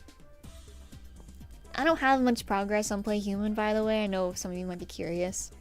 There's not really much I can say about it. I don't know what's gonna happen in the future. I don't want to promise, like, oh, I'm gonna release it this time, but if I were to tell you what I want to happen, I would love for it to be out this year, but do I know if that's gonna happen? No. No. So don't take my words as like, oh, it's gonna be out in 2026. No. No, I don't know. I don't know about that. Yeah, that's what I got for you. Thank you for dealing with my explanation. I know it was messy today. I didn't really plan this out. The last note I have for you, I based the sequence off of Aki and Chainsaw Man. I think it's ending 5. The one where Makima's posing like a religious figure with the weird heavy metal sounds. Yeah, I based it kind of off of that. Anyway. Yay! Yay! I didn't think I'd have a lot to say today, when I guess I did. Everything's fine. Lately, I guess ephiepen update, because it's been a month. Lately, maybe I'll save this for the future, but work has been going okay. Money coming in, yippee yay. Always good. Always good to have money. That's important. Things have been better since last year. I was having a hard time last year, but I'm better now. I have money. It's funny how numbers can make you feel so happy. I don't feel depressed looking at my bank account. How's your package? I got my package. I actually yeah, Maeve. So I was telling Maeve about how I ordered my package. And I was eagerly waiting for it. And literally, I think she was literally telling me like, oh, you know, take your mind off of it because, you know, the time will pass quicker. Literally, she said that and I'm like, oh, my package arrived. And I left. So, I didn't need to take my mind off of it or anything. It arrived, like, literally right then and there. So, I did set everything up, and man, it's gorgeous. At first, I was a little bit like, oh, I'm a little underwhelmed. But then, when I look at it during the daylight, it's so gorgeous. If you don't know, I got my package. It was my gift. I got myself a gift for finishing the video, because I figured it's a big accomplishment, and I should reward myself since I'm capable of that now. The package is new office decor. It's for my desk. New desk decor. If you saw my hand cam stream, that was my old desk setup. I had a pink desk mat that had like acrylic paint stains, and my mouse pad was fucking disgusting. It was stained with ink, coffee, and just like hand oil that I've desperately tried to clean off over the years, and it doesn't come off. So, and I got a new mouse. I wanted to get new purple stuff. Yeah, and I bought new shelves for my desk. Oh, they're beautiful. And I also got, this wasn't in my package, but when I was at work, I saw, so, okay, behind the register, we have a little, like, stand-up calendar that you flip. So you can flip it to say, like, today is Monday the 12th of January. So you can flip through it, and you can use it forever and ever and ever. And, you don't need to replace it every year. I love it. So I flip through that behind the register every day, because I'm always the one closing, usually. But then I was walking around the aisles, and I'm like, oh, we sell these!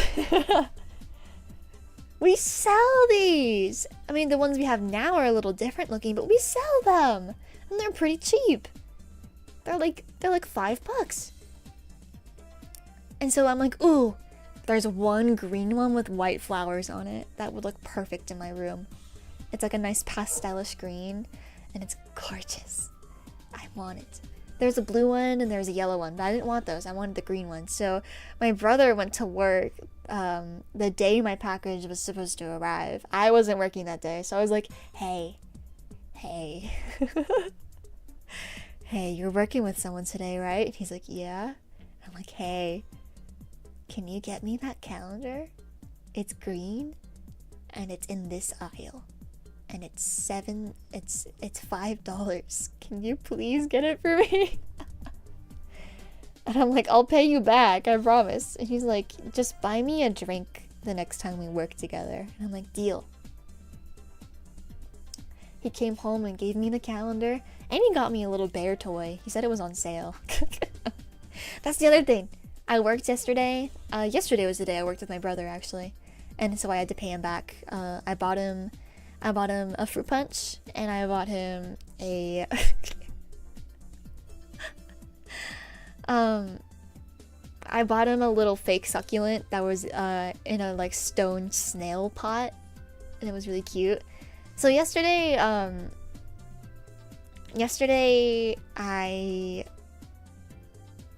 went shopping a teeny bit.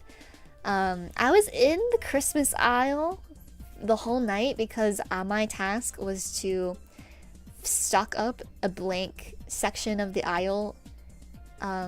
We're replacing all the Christmas stuff. We're trying to get rid of it because the season's over.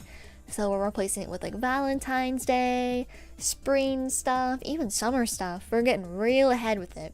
And so my task was to stock all the planting, like greenery stuff. And so I was back there quite a bit. And I would occasionally turn around and look right behind me, and there's all the Christmas stuff, and it's 75% off. And damn, that's a good deal, because some of the stuff was originally $2. So what, 75% of $2 would be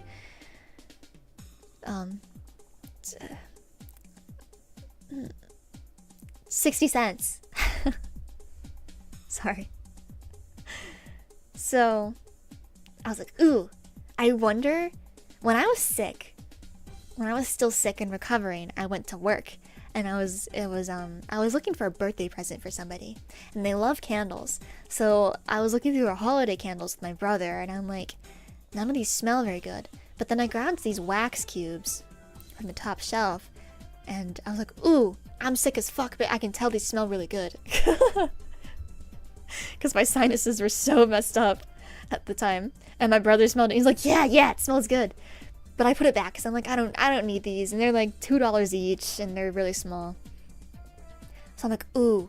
Last night I was like, ooh, I wonder if they're still there. There were 2 left. And I'm like, they're $2 each.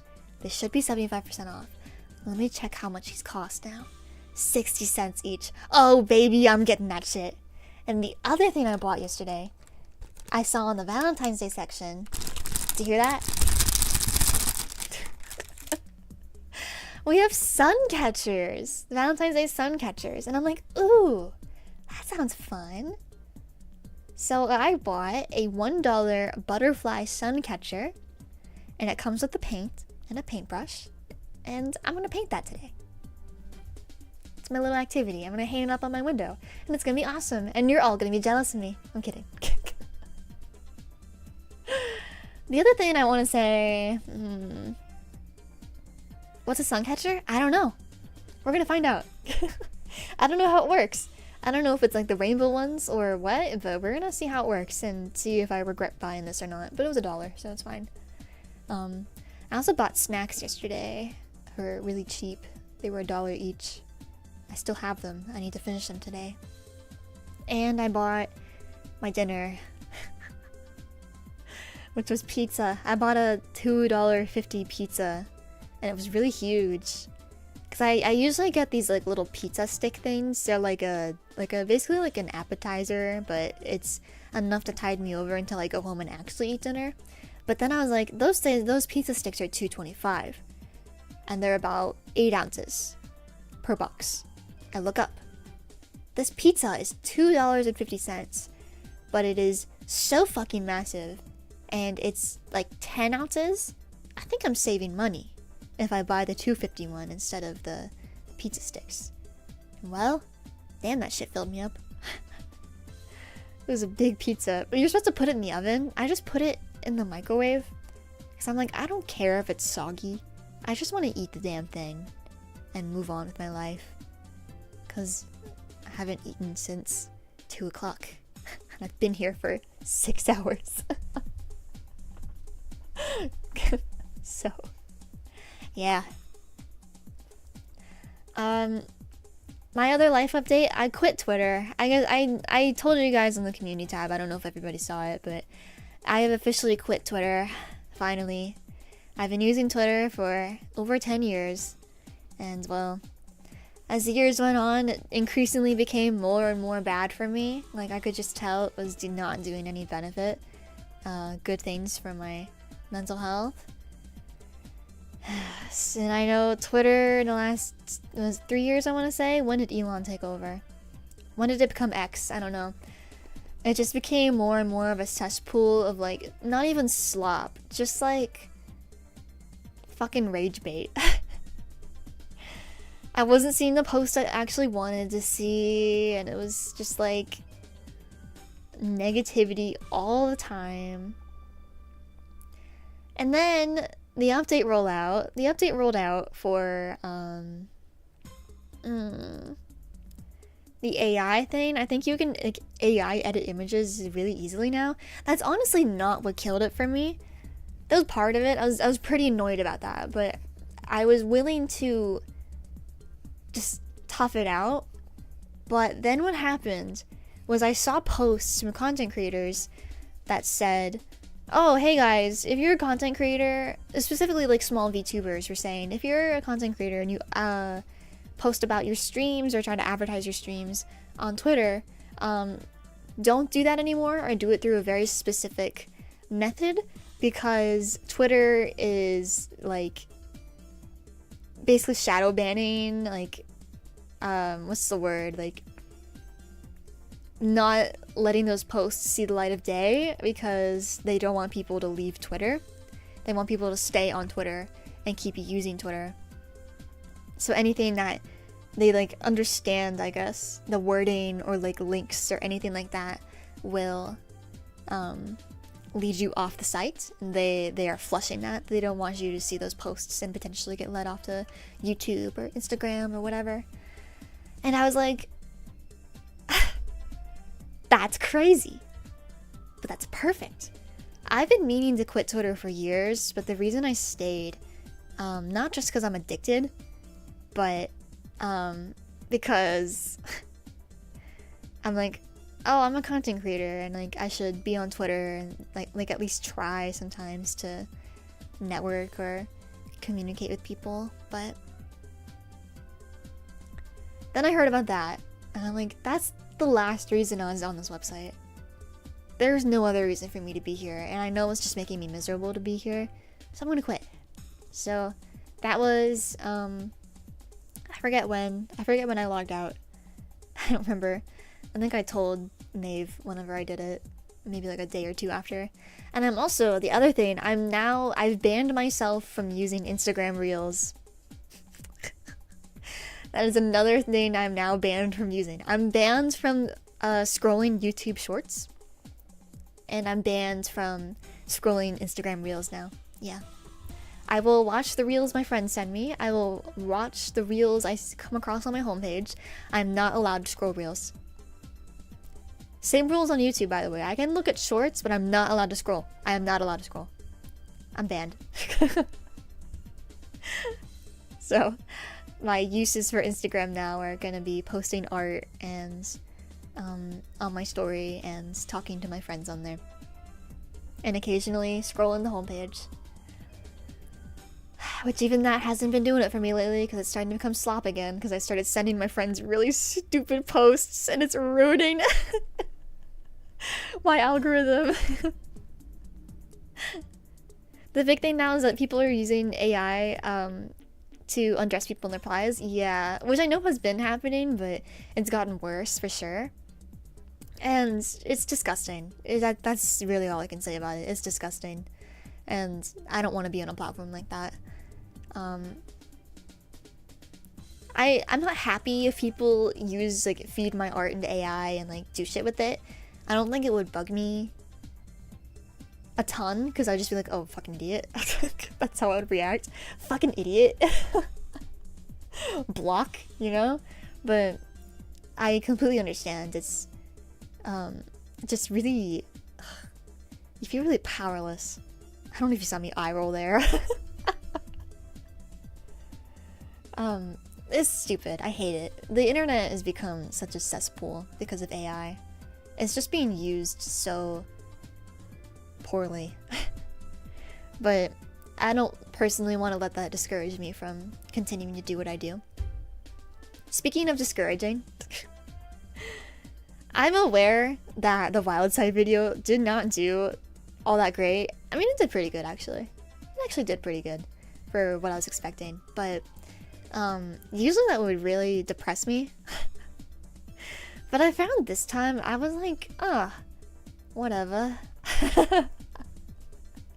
I don't think about it that much. I mean, I check on it sometimes. I'm like, oh, I wonder if, like, somebody, like, one more person saw it or anything.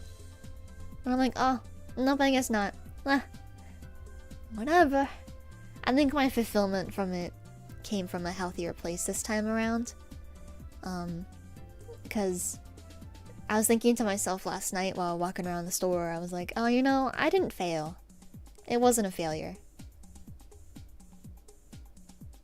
It wasn't. Normally, I would be like, oh, it failed. Because the analytics are below a certain amount, but I didn't fail. I did exactly what I would set out to do. And to be honest, I'd fucking do it again. I'd do it again. I feel good about it. Yeah, I liked the video a lot. I'm proud of it. Happy I made it. Yeah.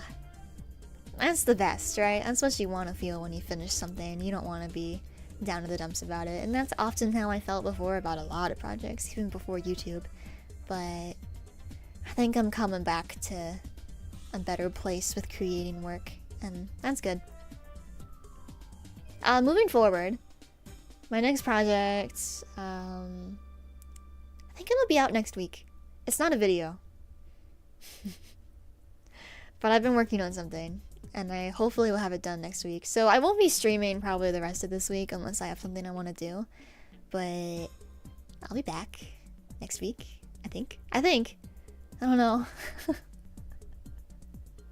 So I just want to say, like, I am working on something, and that's all I want to say. Like, I just want you to know. Writing? No. I'd like to get into that this year too. Speaking of, so New Year's. I didn't really make resolutions per se, but goals? I guess it's the same thing. This year I want to spend my time more mindfully, which is why I quit Twitter and I'm banned from Instagram Reels. I want to spend my time more intentionally and mindfully doing things rather than just, oh, I'm bored, scroll. I feel like I've lost a lot of hours, minutes, days of my life to the scroll that I could have spent doing things that I would actually remember after doing them. Because when you scroll, you don't remember it, right? You don't really remember anything you did in the last hour. Sometimes that's okay. Sometimes it's okay to turn your brain off and just not think about anything. But it's constant. It was constant for me. Every day. Every night I would scroll. Every morning I would scroll. If I got bored, afternoon, I would scroll. I don't want my bed to be the fucking scroll zone, bro. If I'm gonna scroll, I'm gonna read a webtoon. So yeah, I'm like trying to find replacements for things to fill the time I would normally spend scrolling. I wanna start reading this year. I wanted to read last year, I never did. I wanna read real books this year. Right now I have my eyes on, next month I wanna buy a copy of Howl's Moving Castle, the novel. I heard it was fun and very different from the movie, so I'm looking forward to trying that out. I read an excerpt of it the other day and I'm like, ooh, that's fun. That's so funny. I want to read it. So that's one of my goals. I want to get back into candle making. Actually, my project right now, I want to make a baby little candle to put on my nice little desk now. I want to make a purple candle. I don't know what scent I want to make it yet. Maybe I'll make it my new scent that I bought yesterday. The cubes I bought were oatmeal and maple cookie scented. I'm looking at reading yaoi and yuri manga. If you have any yuri recommendations, I'd love to hear them. For BL, I'll recommend you the tasteful ones, okay? I always would recommend Cherry Magic. That is my favorite BL, I think. Definitely Cherry Magic. And this one's a webtoon, but I liked Uncanny Charm. It's one of my favorite BL webtoons. And if you, yeah, that's what I'll leave it at. I've read a lot of BL, but most of it is not tasteful, and I would never recommend it to anybody. It's kind of like slop, basically. Sometimes it's fun to read that, but sometimes I think don't recommend Marmalade Boy, bro. Listen, that is heterosexual slop. Oh, I read that one. I read My Lesbian Experience with Loneliness. I read that in high school. It was really good. It was very thoughtful. But I know the meme with that author is that she's constantly had like a lot of negative experiences in her life that she writes about.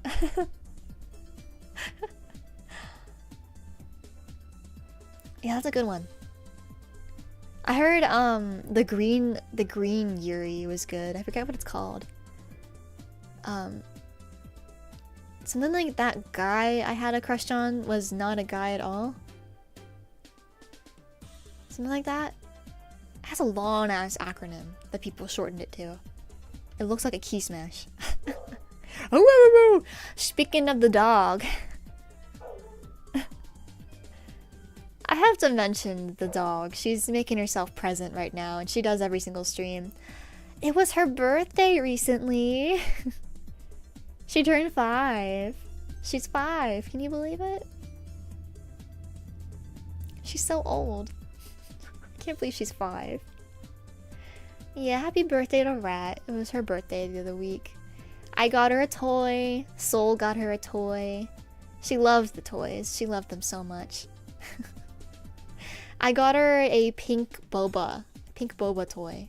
It has a little straw on the top. She likes to chew on the straw. And sometimes it's really thick, so she'll like come up to me with it in her mouth, and it looks really funny. And my brother got her a little green alligator toy. It's super long. She really likes it. Like, she can swing it around, and it's really funny. Oh, and I didn't stream on Friday because family came to visit, but I had a busy weekend. I had a couple of long shifts, but around those shifts, I went out with my mommy. I went outside with my mommy. Oh, the train.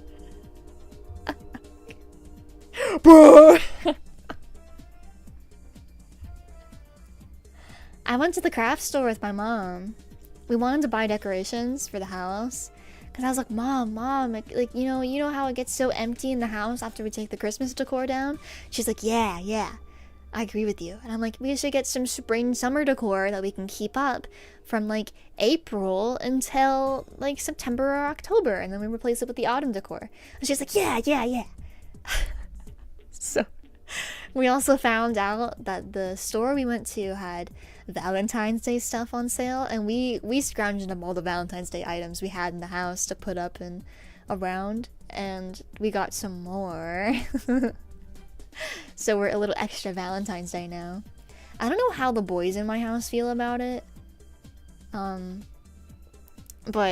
I think they don't care.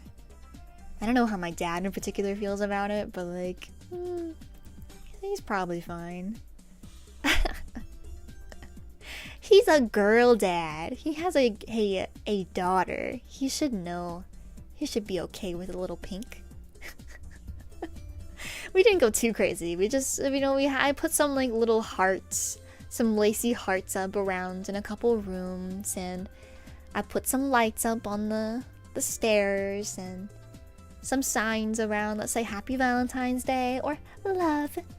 And then we bought 2 like door hangers, and one of them has a heart with bells on it. But the thing with me and my mom lately is that we love gnomes all of a sudden. I don't know what happened. I know what happened actually. We became a gnome family.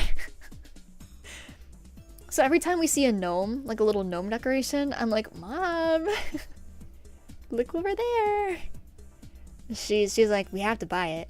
We have to get it. Yes, gnomes, gnome decor. We get these little like gnome plushies we can put around the house for every season. We have one for Thanksgiving. We have one for Christmas. We have 2 for Christmas. We have 2 for Valentine's Day. We have 1 for spring, 1 for summer. So we've got lots of gnomes. And then my mom, it's my mom's fault. Okay, here's the story. 2 years ago, we don't have them in the front of our house, although I wish we did. I think it'd be really cute. 2 years ago, we were at the discount store somewhere, and I'm like, we should get some spring decor to put in the kitchen. And my mom was like, you're right. And we saw, oh, there's this little like spring looking gnome we can put on the kitchen counter. And I'm like, oh, cute. So we had it on the counter for like a year. And then I started working at my workplace. And then I happened to see, oh my god, we have Thanksgiving gnomes. That's amazing. There's never any Thanksgiving specific decor. So I'm like, Mom, you know how we have that spring gnome? We could totally have like a Thanksgiving gnome. And she's like, oh yeah, that's a fun idea. How much is it? She bought it. Yeah. So we had a Thanksgiving gnome. And then my mom, all on her own, was getting Christmas presents for her coworkers. And she didn't end up getting to give the gifts to her coworkers, so she's like, oh, Effie, come here, like, check out what I've got. It's in my hand right now. She shows me a bag filled with 6 tiny light-up gnomes that are Christmas ornaments. And I'm like, oh my god.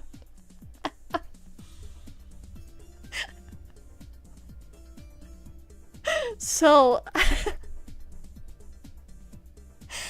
here's what I'm gonna say. The official report of how we became a gnome family, okay? I started it, yes. I started it.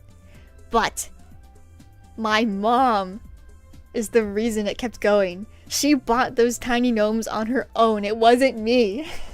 I didn't tell her to do that. But yeah, I have a tiny gnome on my desk now. It's cute. And there's a gnome on the storage, like, closet doorknob. There's one on the shelf. Yes, there's one on the shelf. There's one in my brother's room. There's one on my mom's desk. Oh my god, she bought more gnomes yesterday. She bought more gnomes on Saturday. I told my mom, I was like, oh, you know, in the garden section of my workplace, we sell some like fake succulents, so maybe that interests you. They're like $1 each. And she's like, yeah. Because we keep killing them. We keep killing the real ones. And she comes back with a little tiny basket, shopping cart basket, that has 2 garden gnomes in it and 2 mushroom like toadstools and some fake succulents. And she's like, I'm gonna put these up where we used to keep the real succulents, so it looks like we have nice plants. And I'm gonna put I didn't tell her to buy the gnomes. She was so happy about the gnomes. She's like, look what you have. You have gnomes. I'm like,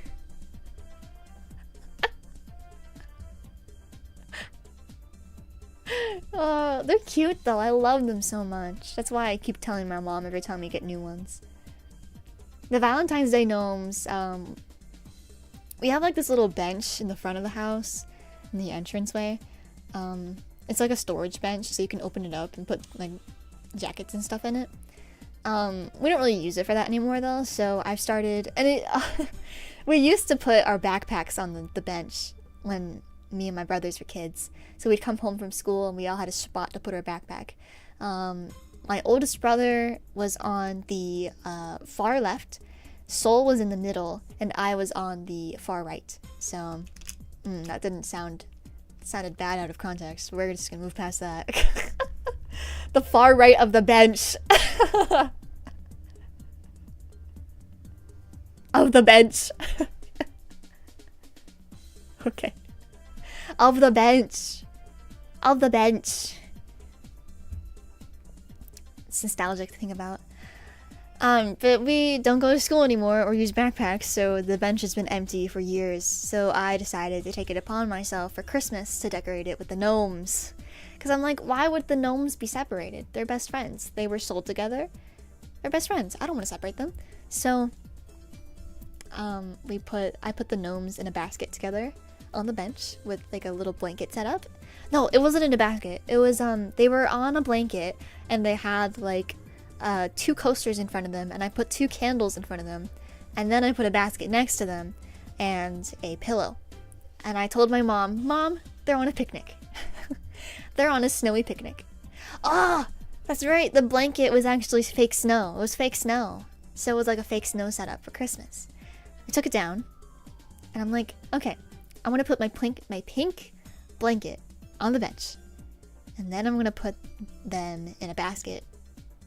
My mom's suggestion was the basket. I put them in a basket, the Valentine's Day gnomes, and then I put like pillows and like a red and white scarf over top of the bench. And then I'm like, Mom, they're on a date for Valentine's Day.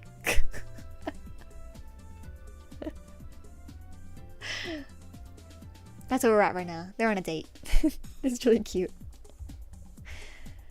We have red lights and like red streamers all along the railing of the stairs, which are really pretty. They look great, but I was coming home one night and I looked inside the doorway and I'm like, damn, it looks like an exorcism's happening in that room. Because it is bright fucking red when you look in from the outside. And you're just like, what is going on in there? That is crazy. Is this like, are they worship? Like, what? Are they summoning demons? What is going on? It's funny. And that's my little decor adventure recently. We're gonna make a wreath. We bought... We were looking at the spring wreaths they had at the store on Saturday, and we were like, wow, these are so pretty. How much are they? Oh, $50? Nah. And we were like, well, you know, everything's 40% off here, but that's still really expensive. So we turned to each other and we're like, hey, we saw in the other aisle that there's like these $5 wreath bases. And we're like, so if we bought some garland and some fake flowers and stuff and some hot glue, we could make our own wreath for like $15. So we did. My mom is in love with fake lemons right now. She saw a bunch of fake lemons at the store. And so we got like a little fake lemon plant to put in the kitchen. Because I think it was originally like $5, and then 40% off of that would make it, I want to say $3. I forget. So, got that. Got some fake lemons to put on the wreath. Got some white flowers. And then I'm like, ooh, Mom, we should get this ribbon that's high on the top and stuff. And we should use the like fake vines to put around the house to also put on the wreath. They'll look nice. She's like, yeah, I agree with you. I also was like, Mom, you know what we should buy? We got some vases for really cheap, actually. They were like $1, and they're really pretty. I got this glass vase in particular, and I'm like, we should put they sell fake raspberry vines, like fake raspberry stems, and blueberries, and strawberries. So I'm like, we should get these and put them out in the summer, because because we have a raspberry bush and a blueberry bush, and wild strawberries are always growing around the area. So it's thematic in the summer. She's like, yeah. I had fun this weekend. I had to rush home though because I had work at like 3 o'clock.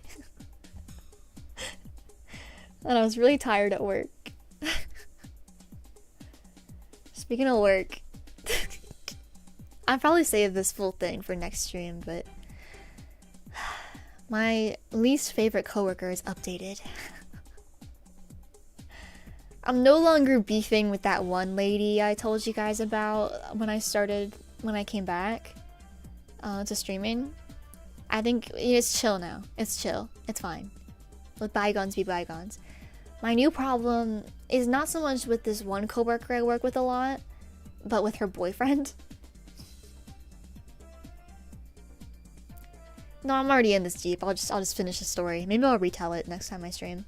Ugh. Fuck, this guy's so annoying. I'm gonna call him Bob, okay? I'm gonna call him Bob. So Bob, and my coworker, we're just gonna call him my coworker, okay? They're both in their like late 40s. Fuck. I'm not gonna tell the full story. I'll just like introduce the concept to you, and then I'll tell you more next time. Yeah, so my coworker's boyfriend is at the store every single night during her night shifts. He's at the very least not there usually during her day shifts, from what I've noticed, but he is there every single close that she is closing. And he is so goddamn annoying.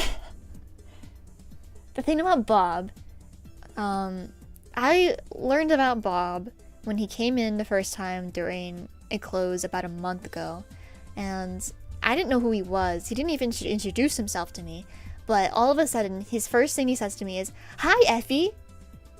What did he say? I can't remember.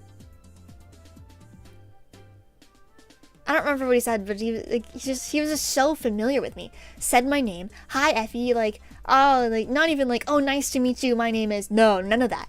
He was just like, "Hi, Effie." Oh, like, oh, it looks like you're punished back there, sitting in the chair. Are you just chilling out? And I'm just like, what the fuck? I'm like, oh, yeah, I'm just hanging out. And then he starts yapping about, like, oh,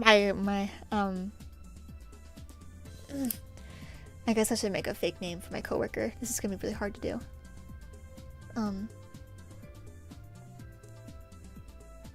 Barbara. Oh, Barbara, like, oh, Barbara was, did I just say Barbara?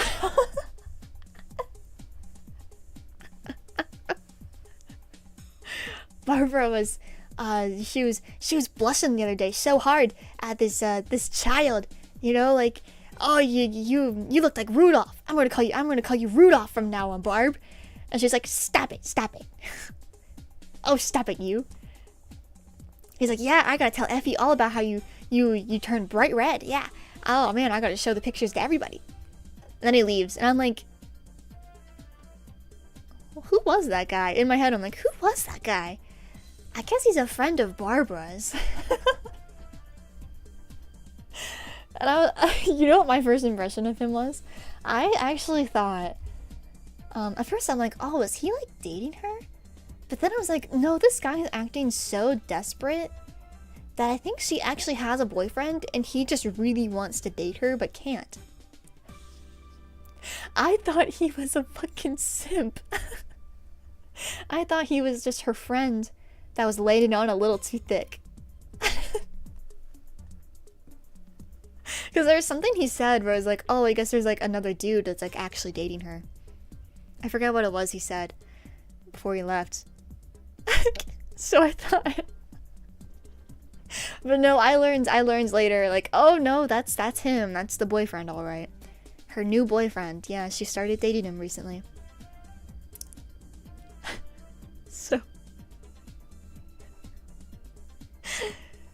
And I was like, oh, that's cool. I'm real happy for her because, you know, I think she's been a single mother for a long time, and she has adult children, and, you know, like, of course, you know, like, she's taught me a lot about how to do my job and helped me out a lot. So, you know, like, it's nice that she's happy. My opinion has changed. My opinion has soured quite a bit, and I've become quite selfish. But I can't help it because fuck, that guy is annoying. Let me tell you about Bob. Bob is a nosy motherfucker who, the more I learn about him, the more I hate him. I already didn't have a good first impression of him because, again, he didn't introduce himself to me, but he was acting like I was his best friend, right? Over familiar. I'm not into that. The problem with people his type is that I know for a fact that if you were to call them out or say that they're being an asshole or rude or anything, they're going to turn it back on you and say, no, you're rude for assuming that my goodwill, my kindness, I'm just being nice to you. And you're taking it the wrong way. That's your problem, actually. So I don't bother. And I know I'm not going to see him outside of work, so I'm just like, whatever. Just grit and bear. And so I try not to talk to him too much because I don't really have a lot to say to him, and I don't want to be friendly with him. I don't need to be. And this fucker eventually starts being like, "Oh, Effie is shy. Effie is so shy. Oh, Barbara was telling me that you're so talkative. You know, you talk a lot. You talk a lot to her, but you seem really shy and quiet. You're so shy. Like, I don't believe it. I don't see it. Are you shy?" And I'm like, yeah, I guess so. I guess I am shy. I think the first time I was like, I don't know. Depends on perspective. My real answer in my head was, yeah, I seem shy to you because I fucking hate you. Maybe people don't talk to you not because they're insecure or shy, but because you suck. You're the worst. You're a nosy bitch. You ever thought about that? No, he never thinks about that. Ever. No self-awareness. Oh, it's annoying. I hate it. I don't like when people lack self-awareness like that. It is so destructive to everybody around them. So he's there every single close, every time, and I feel I'm kind of worried he like has latched onto me and he wants me to like him. So he's always showing up, acting like we're best buddies and trying to talk to me. And his thing that he does now is that he tries to backseat my fucking job. I hate it so much. Oh, I hate it so much. So what he does, the way my job works at night when I'm closing is I have to operate the money safes. There's 2 safes. And the main safe, we have to put a timer on at like 9:48 p.m. on the dot, so the timer goes off and you can open the safe right when the store closes. Because you're not allowed to open it before that, and you need to set the timer and make sure it like goes off, because that's how the safe works. It's locked that way where you need to bypass the timer. It won't open right away. And of course he knows about it because his girlfriend told him all about it. And so this fucker wants to be involved so bad that he's like, "Oh, Effie, I'm gonna buzz the phone on the register to notify you when it's 9:48 because I don't want you to forget. Gotta set the timer." As if I'm not sitting there all night practically counting down the minutes until 9:48. Like, of course I know every night when it's 9:48. I've never not known. I've always known. I have always been there on time. Always. Always, always, always. There's never been one single night that I have not gotten to the timer on the safe on time. On time. This fucker thinks I'm stupid. He keeps playing with the goddamn phone too. Like, he keeps buzzing it for no reason. It's gotten to a point where I know he's there, and if I can hear Barbara behind the register, I just ignore it. I just ignore it because I know he's up to some bullshit again. And then eventually, oh, it feels so good. He ends up having to come find me, hunt me down, and be like, "Hey, I need you at the register." I'm like, "Oh, you did?" I did it one night. I ignored it. I think he buzzed the phone like 3 times, and I was in the back of the store. And I ignored it all 3 times, and then he ended up having to come find me. And he's like, "Why didn't the phone work? Like, did you not hear it? Did you not hear the phone go off?" And I'm like, "No, I didn't. I wonder why. I don't know. Like, I think I must have accidentally done something with the phone." And Barbara's like, "Yeah, why didn't the phone go off?" And I'm like, I don't know. It must be broken. That sucks. Here, let me see if it works now." And I press the button and it works. I'm like, "Oh, that's weird. I wonder what happened to the phone."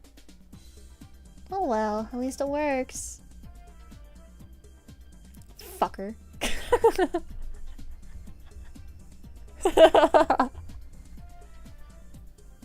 Yeah, I know. I kind of mess with him a little bit, because one time he was like, "I'm going out of town on Monday.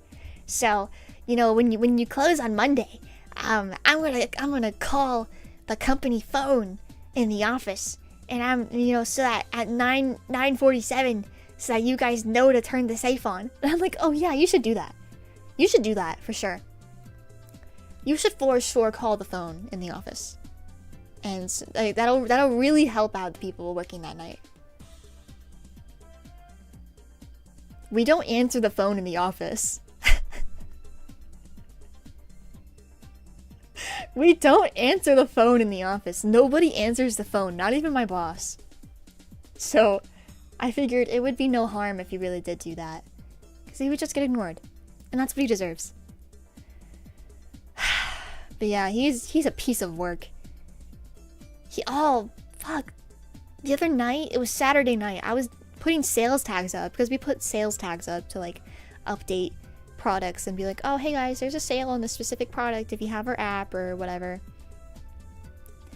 And he saw me doing them. I've been doing them like the whole night at this point, and then Barbara comes in for her shift at like 7 o'clock, and he's like, "Oh, hi, I see you're doing sales tags.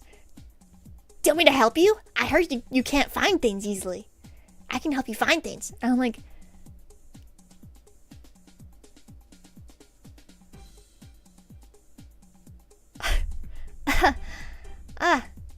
I don't think that's allowed. You know, that's against company policy for a customer to do employee work. He's like, no, I'll just run off and find it. I'll help you find it. It's really quick.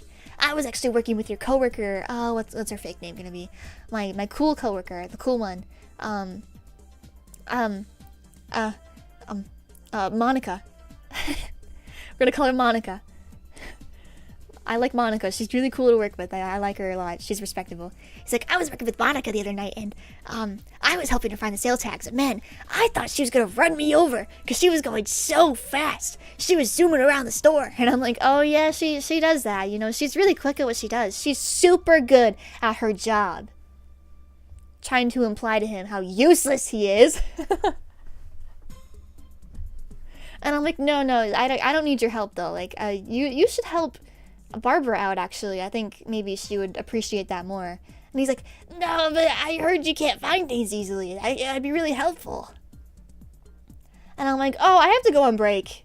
So, clocked out and went in the break room. Literally that abrupt. That is how abrupt I am with this dude.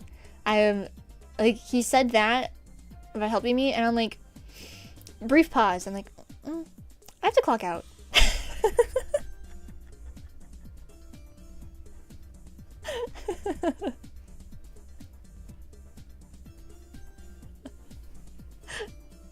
Anyways, you asked Bart, does he not have something better to do?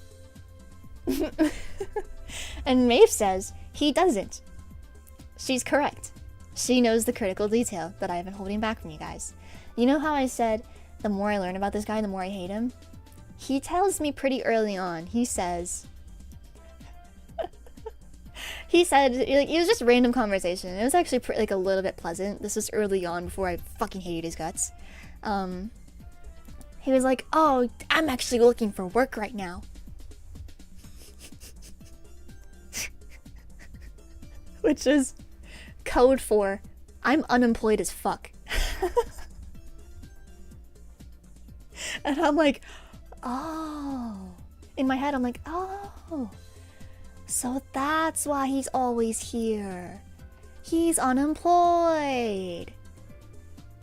And like, listen, I hate to rag too much on unemployed people. Like, I especially these days. Like, I know it's hard to find a job these days. But I get this feeling he's not really looking that hard. And instead is just loafing around. And so instead, he's spending several hours a night at my fucking workplace, being a nuisance, thinking he's some hero helping out a little 23-year-old girl who's new at her job and needs help.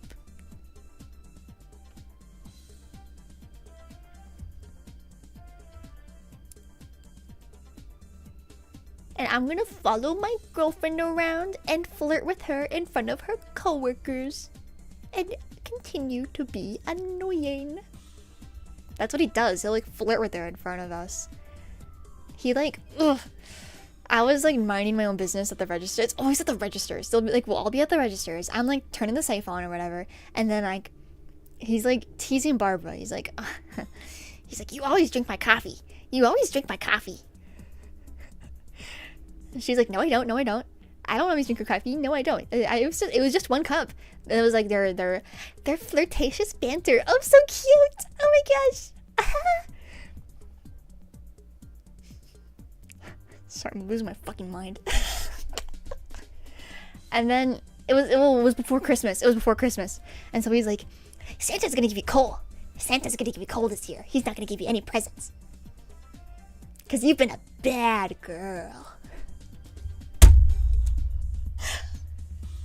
Oh, he said that shit, and I was luckily turned around, just punching in numbers on the safe.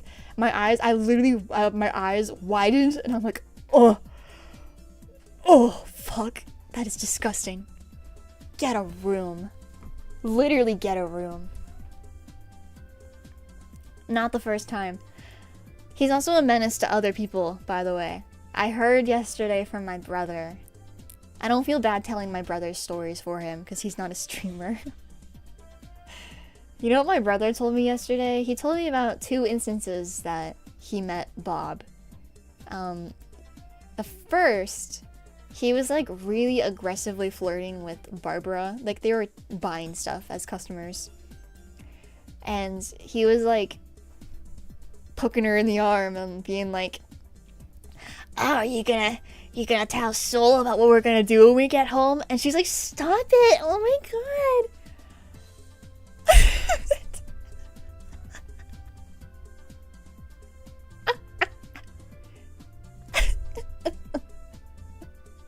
And he was in his head like, get me out of here. The second instance, they were together. I did not know they were together at this instance. I only knew about the thing. But he said that Barbara was buying pregnancy tests when Sol was at the register. And he was there. Bob was there. They bought them together.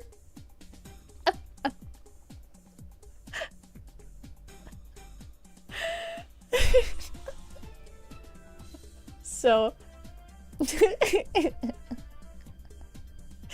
they are like the most aggressive workplace couple ever.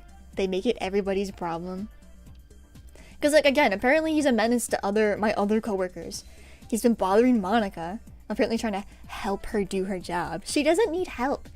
Do you know how quick with the sales tags she is? One night I gave her like a full like stack of 2 sales tag sheets, and she finished all of them in 30 minutes. She does not need that dude's help. He just thinks he's helpful. He's so bored, he shoveled the driveway of our entire workplace when it was snowing. Which was, again, useless, because guess what? It was actively snowing pretty hard, so it just covered back up all his work. And my boss said the next day, oh, you can get in trouble for that because you're not an employee. And not even employees are supposed to be shoveling the sidewalks. Get a job! He's also, I think he was interested in getting a job at our workplace, but that is not allowed because of workplace relationships in our policy. Especially, like, you know, you're not allowed to work with your significant other.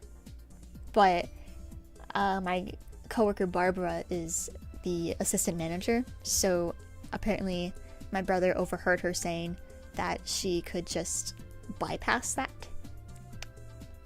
Which I don't think is the case, because not even my manager has bypassed that, and she bypasses a lot of shit.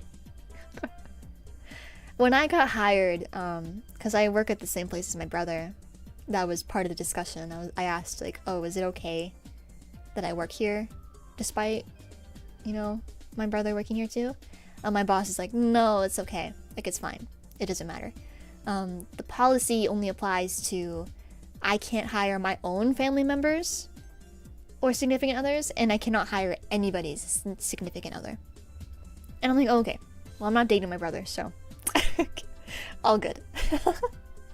That's never gonna happen.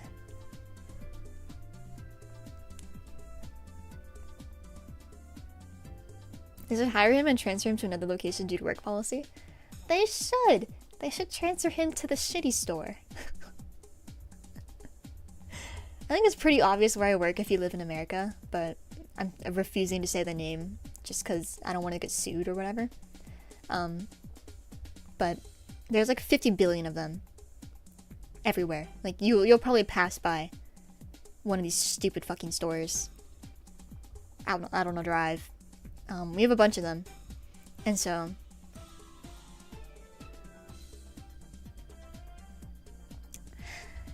he could definitely work at one of the other ones and still be near his GF. It's just that the other locations are shittier. So, I work at the nice one. I think he's been trying to help and get people to talk about how much of a big help he is that the boss would want to bypass the rule and hire him, but it's not working. I don't know how everybody else feels about him, to be honest. Although, given that he's not an official employee yet, I'm assuming that, yeah, it's not really working out for him. I think that if I were to assume, I assume most people I work with assume he is a nuisance. And the problem is that I complain about him the most in my private time because I see him the most. I guarantee it. Because I work with Barbara the most. I work with Barbara like several times a week, and it's usually closing shifts, which means that it's fulfilling 2 qualifications for Bob to show up.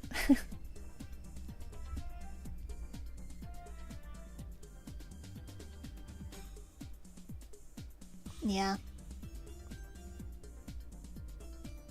I wish I worked with other people. I wish they'd hire new people.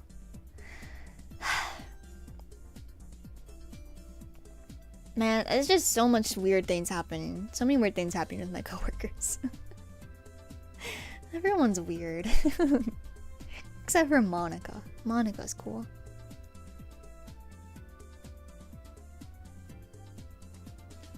I don't like, yeah, I don't, if you remember that lady I complained about throwing me under the bus the other month, last month? I'm cool with her now. I think she's cool as a person, but as a coworker, she's a mess, still. She's gotten better, but she is chaotic. She's chaotic. And the problem is that she works a shit ton with this one kid, the youngest person on our team. His name is Alan. That's what I'm gonna call him. None of these names are real. Alan... is a nice kid. He's polite, and I worked with him a handful of times, but he has a very specific schedule, so he can only really work with the lady, which I'm gonna call Karen. She's not a Karen, but it's just the first name I thought of. Yeah, Karen, she's chaotic. She's a nice woman, but she's chaos. She does things that you should not do. And the thing with her drawers is that they're almost always short because she just fucks with the money. She doesn't steal any of it, but she messes with it. She doesn't care if she gives a little too much change or if somebody can't fully pay for something. She'll just take it anyway and take the hit on her drawer, which is crazy. That is insane. You're not supposed to do that, obviously. So,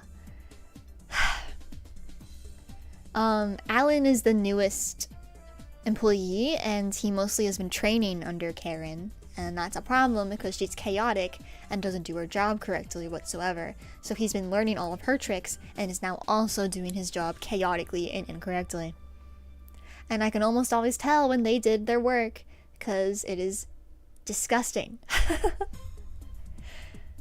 We're supposed to, you know, whenever you like stock items and you take them out of boxes, like cardboard boxes, you're supposed to like break down the box. We break down the boxes and put them in like an area to recycle them. You're supposed to fully break the boxes down and flatten them. It's not that hard. But I can tell when they were stocking because I find rolltainers filled with unbroken down boxes that look disgusting, and I'm like, what is this? I didn't know you streamed. Love your work. Thank you so much. Hi. Hello. C'est la vie. I'm just complaining about work right now at this point. That's what you walked in on. Yeah, man, like that's what happens. They just, I was talking to them. I think I had to work with the duo together one night, and I was counting the money of like one of the safes, and I was like, oh, it's short. That's interesting. Like, I wonder why it's short. Do you know where the money is, Alan? Like, do you know, did Karen tell you anything? And he's like, I'll go ask her. And she's like, oh yeah, just take the $7 out of my drawer. And Alan's like, are you sure? Like, is that where the change fund money went? And she's like, yeah, probably. He's like, okay. He comes back to me and he's like, yeah, you know, if the $7 I just took out of the drawer wasn't actually meant for the change funds, I'm just gonna take it out of my wallet and put it in the drawer. Like, don't worry about it. And I'm like, what? Okay, are you sure? And he's like, yeah, it's fine. Okay. It's not really what you're supposed to do, but okay. And then later that night, I'm like, hey, you know, like, do you want to do the paperwork for closing? I know you don't get to do it a lot. He's like, fuck no. Every time I do it, the drawer is short. I feel like I'm cursed, so I'll just let someone else do it. You know, you can do it. And I'm like, interesting. Okay. And I wondered if he really was cursed because I reconciled Karen's drawer that night and it was like 10 cents over, which is good. Very good. You can just take the 10 cents out and then we can pocket that and use it in the future if a drawer is short. But I figured out, working with Karen a couple times after that, why the drawer is always short when he works. It's because he only works with her. And she's always fucking with the drawer. Karen's drawer is always short. Or she'll use his drawer and again, it'll be short. So, Alan, if you're out there, it's not your fault, buddy. You just got matched up with a really unfortunate person. Chaos incarnate. But hey, they get along really well, so that's none of my business. It's none of my business. Well, that's the thing, right? Because I'm pretty much paired up with Barbara all the time. And Barbara's really good at drawer management. I trust her with my drawer. I trust that her drawer is always going to be good. So our closes are almost always smooth like butter. And if it's not, it's usually someone else's fault from earlier in the day. Usually. Yeah. Like a criminal undercover. Yeah, that's all my workplace drama I can tell you guys about. That's up to date from the past month. Had a good Christmas. Spent it with my fam. Had a good New Year's. It was chill.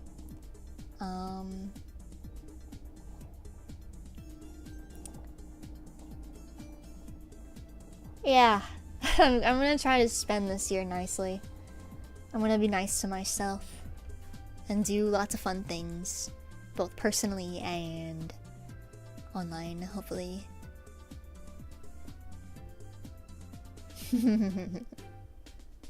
You got no fucking clue. Oh, jeez, it's 3 o'clock. Well, I gotta go now. I do actually have to work with Bob later.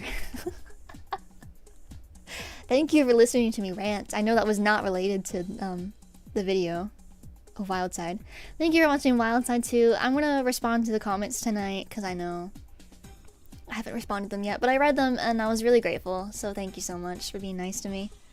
I'll try to survive tonight and all the other nights going forward, but yeah, and if you're a member, thank you so much for your support in the last year. I'll say it with my words and not just my typing words. I really appreciate it. I didn't imagine I would see purple hats for this long, so that's really great. I'm happy about it. Thank you. Yeah, so next time I'll see sometime, hopefully next week. Wonderful surprise.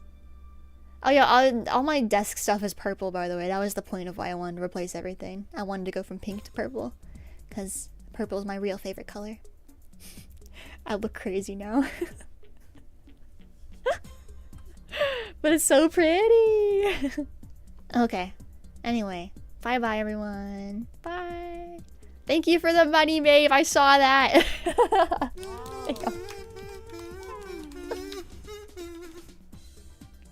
Take my money, bye. Alright, we'll end on that. Thank you so much. Bye bye.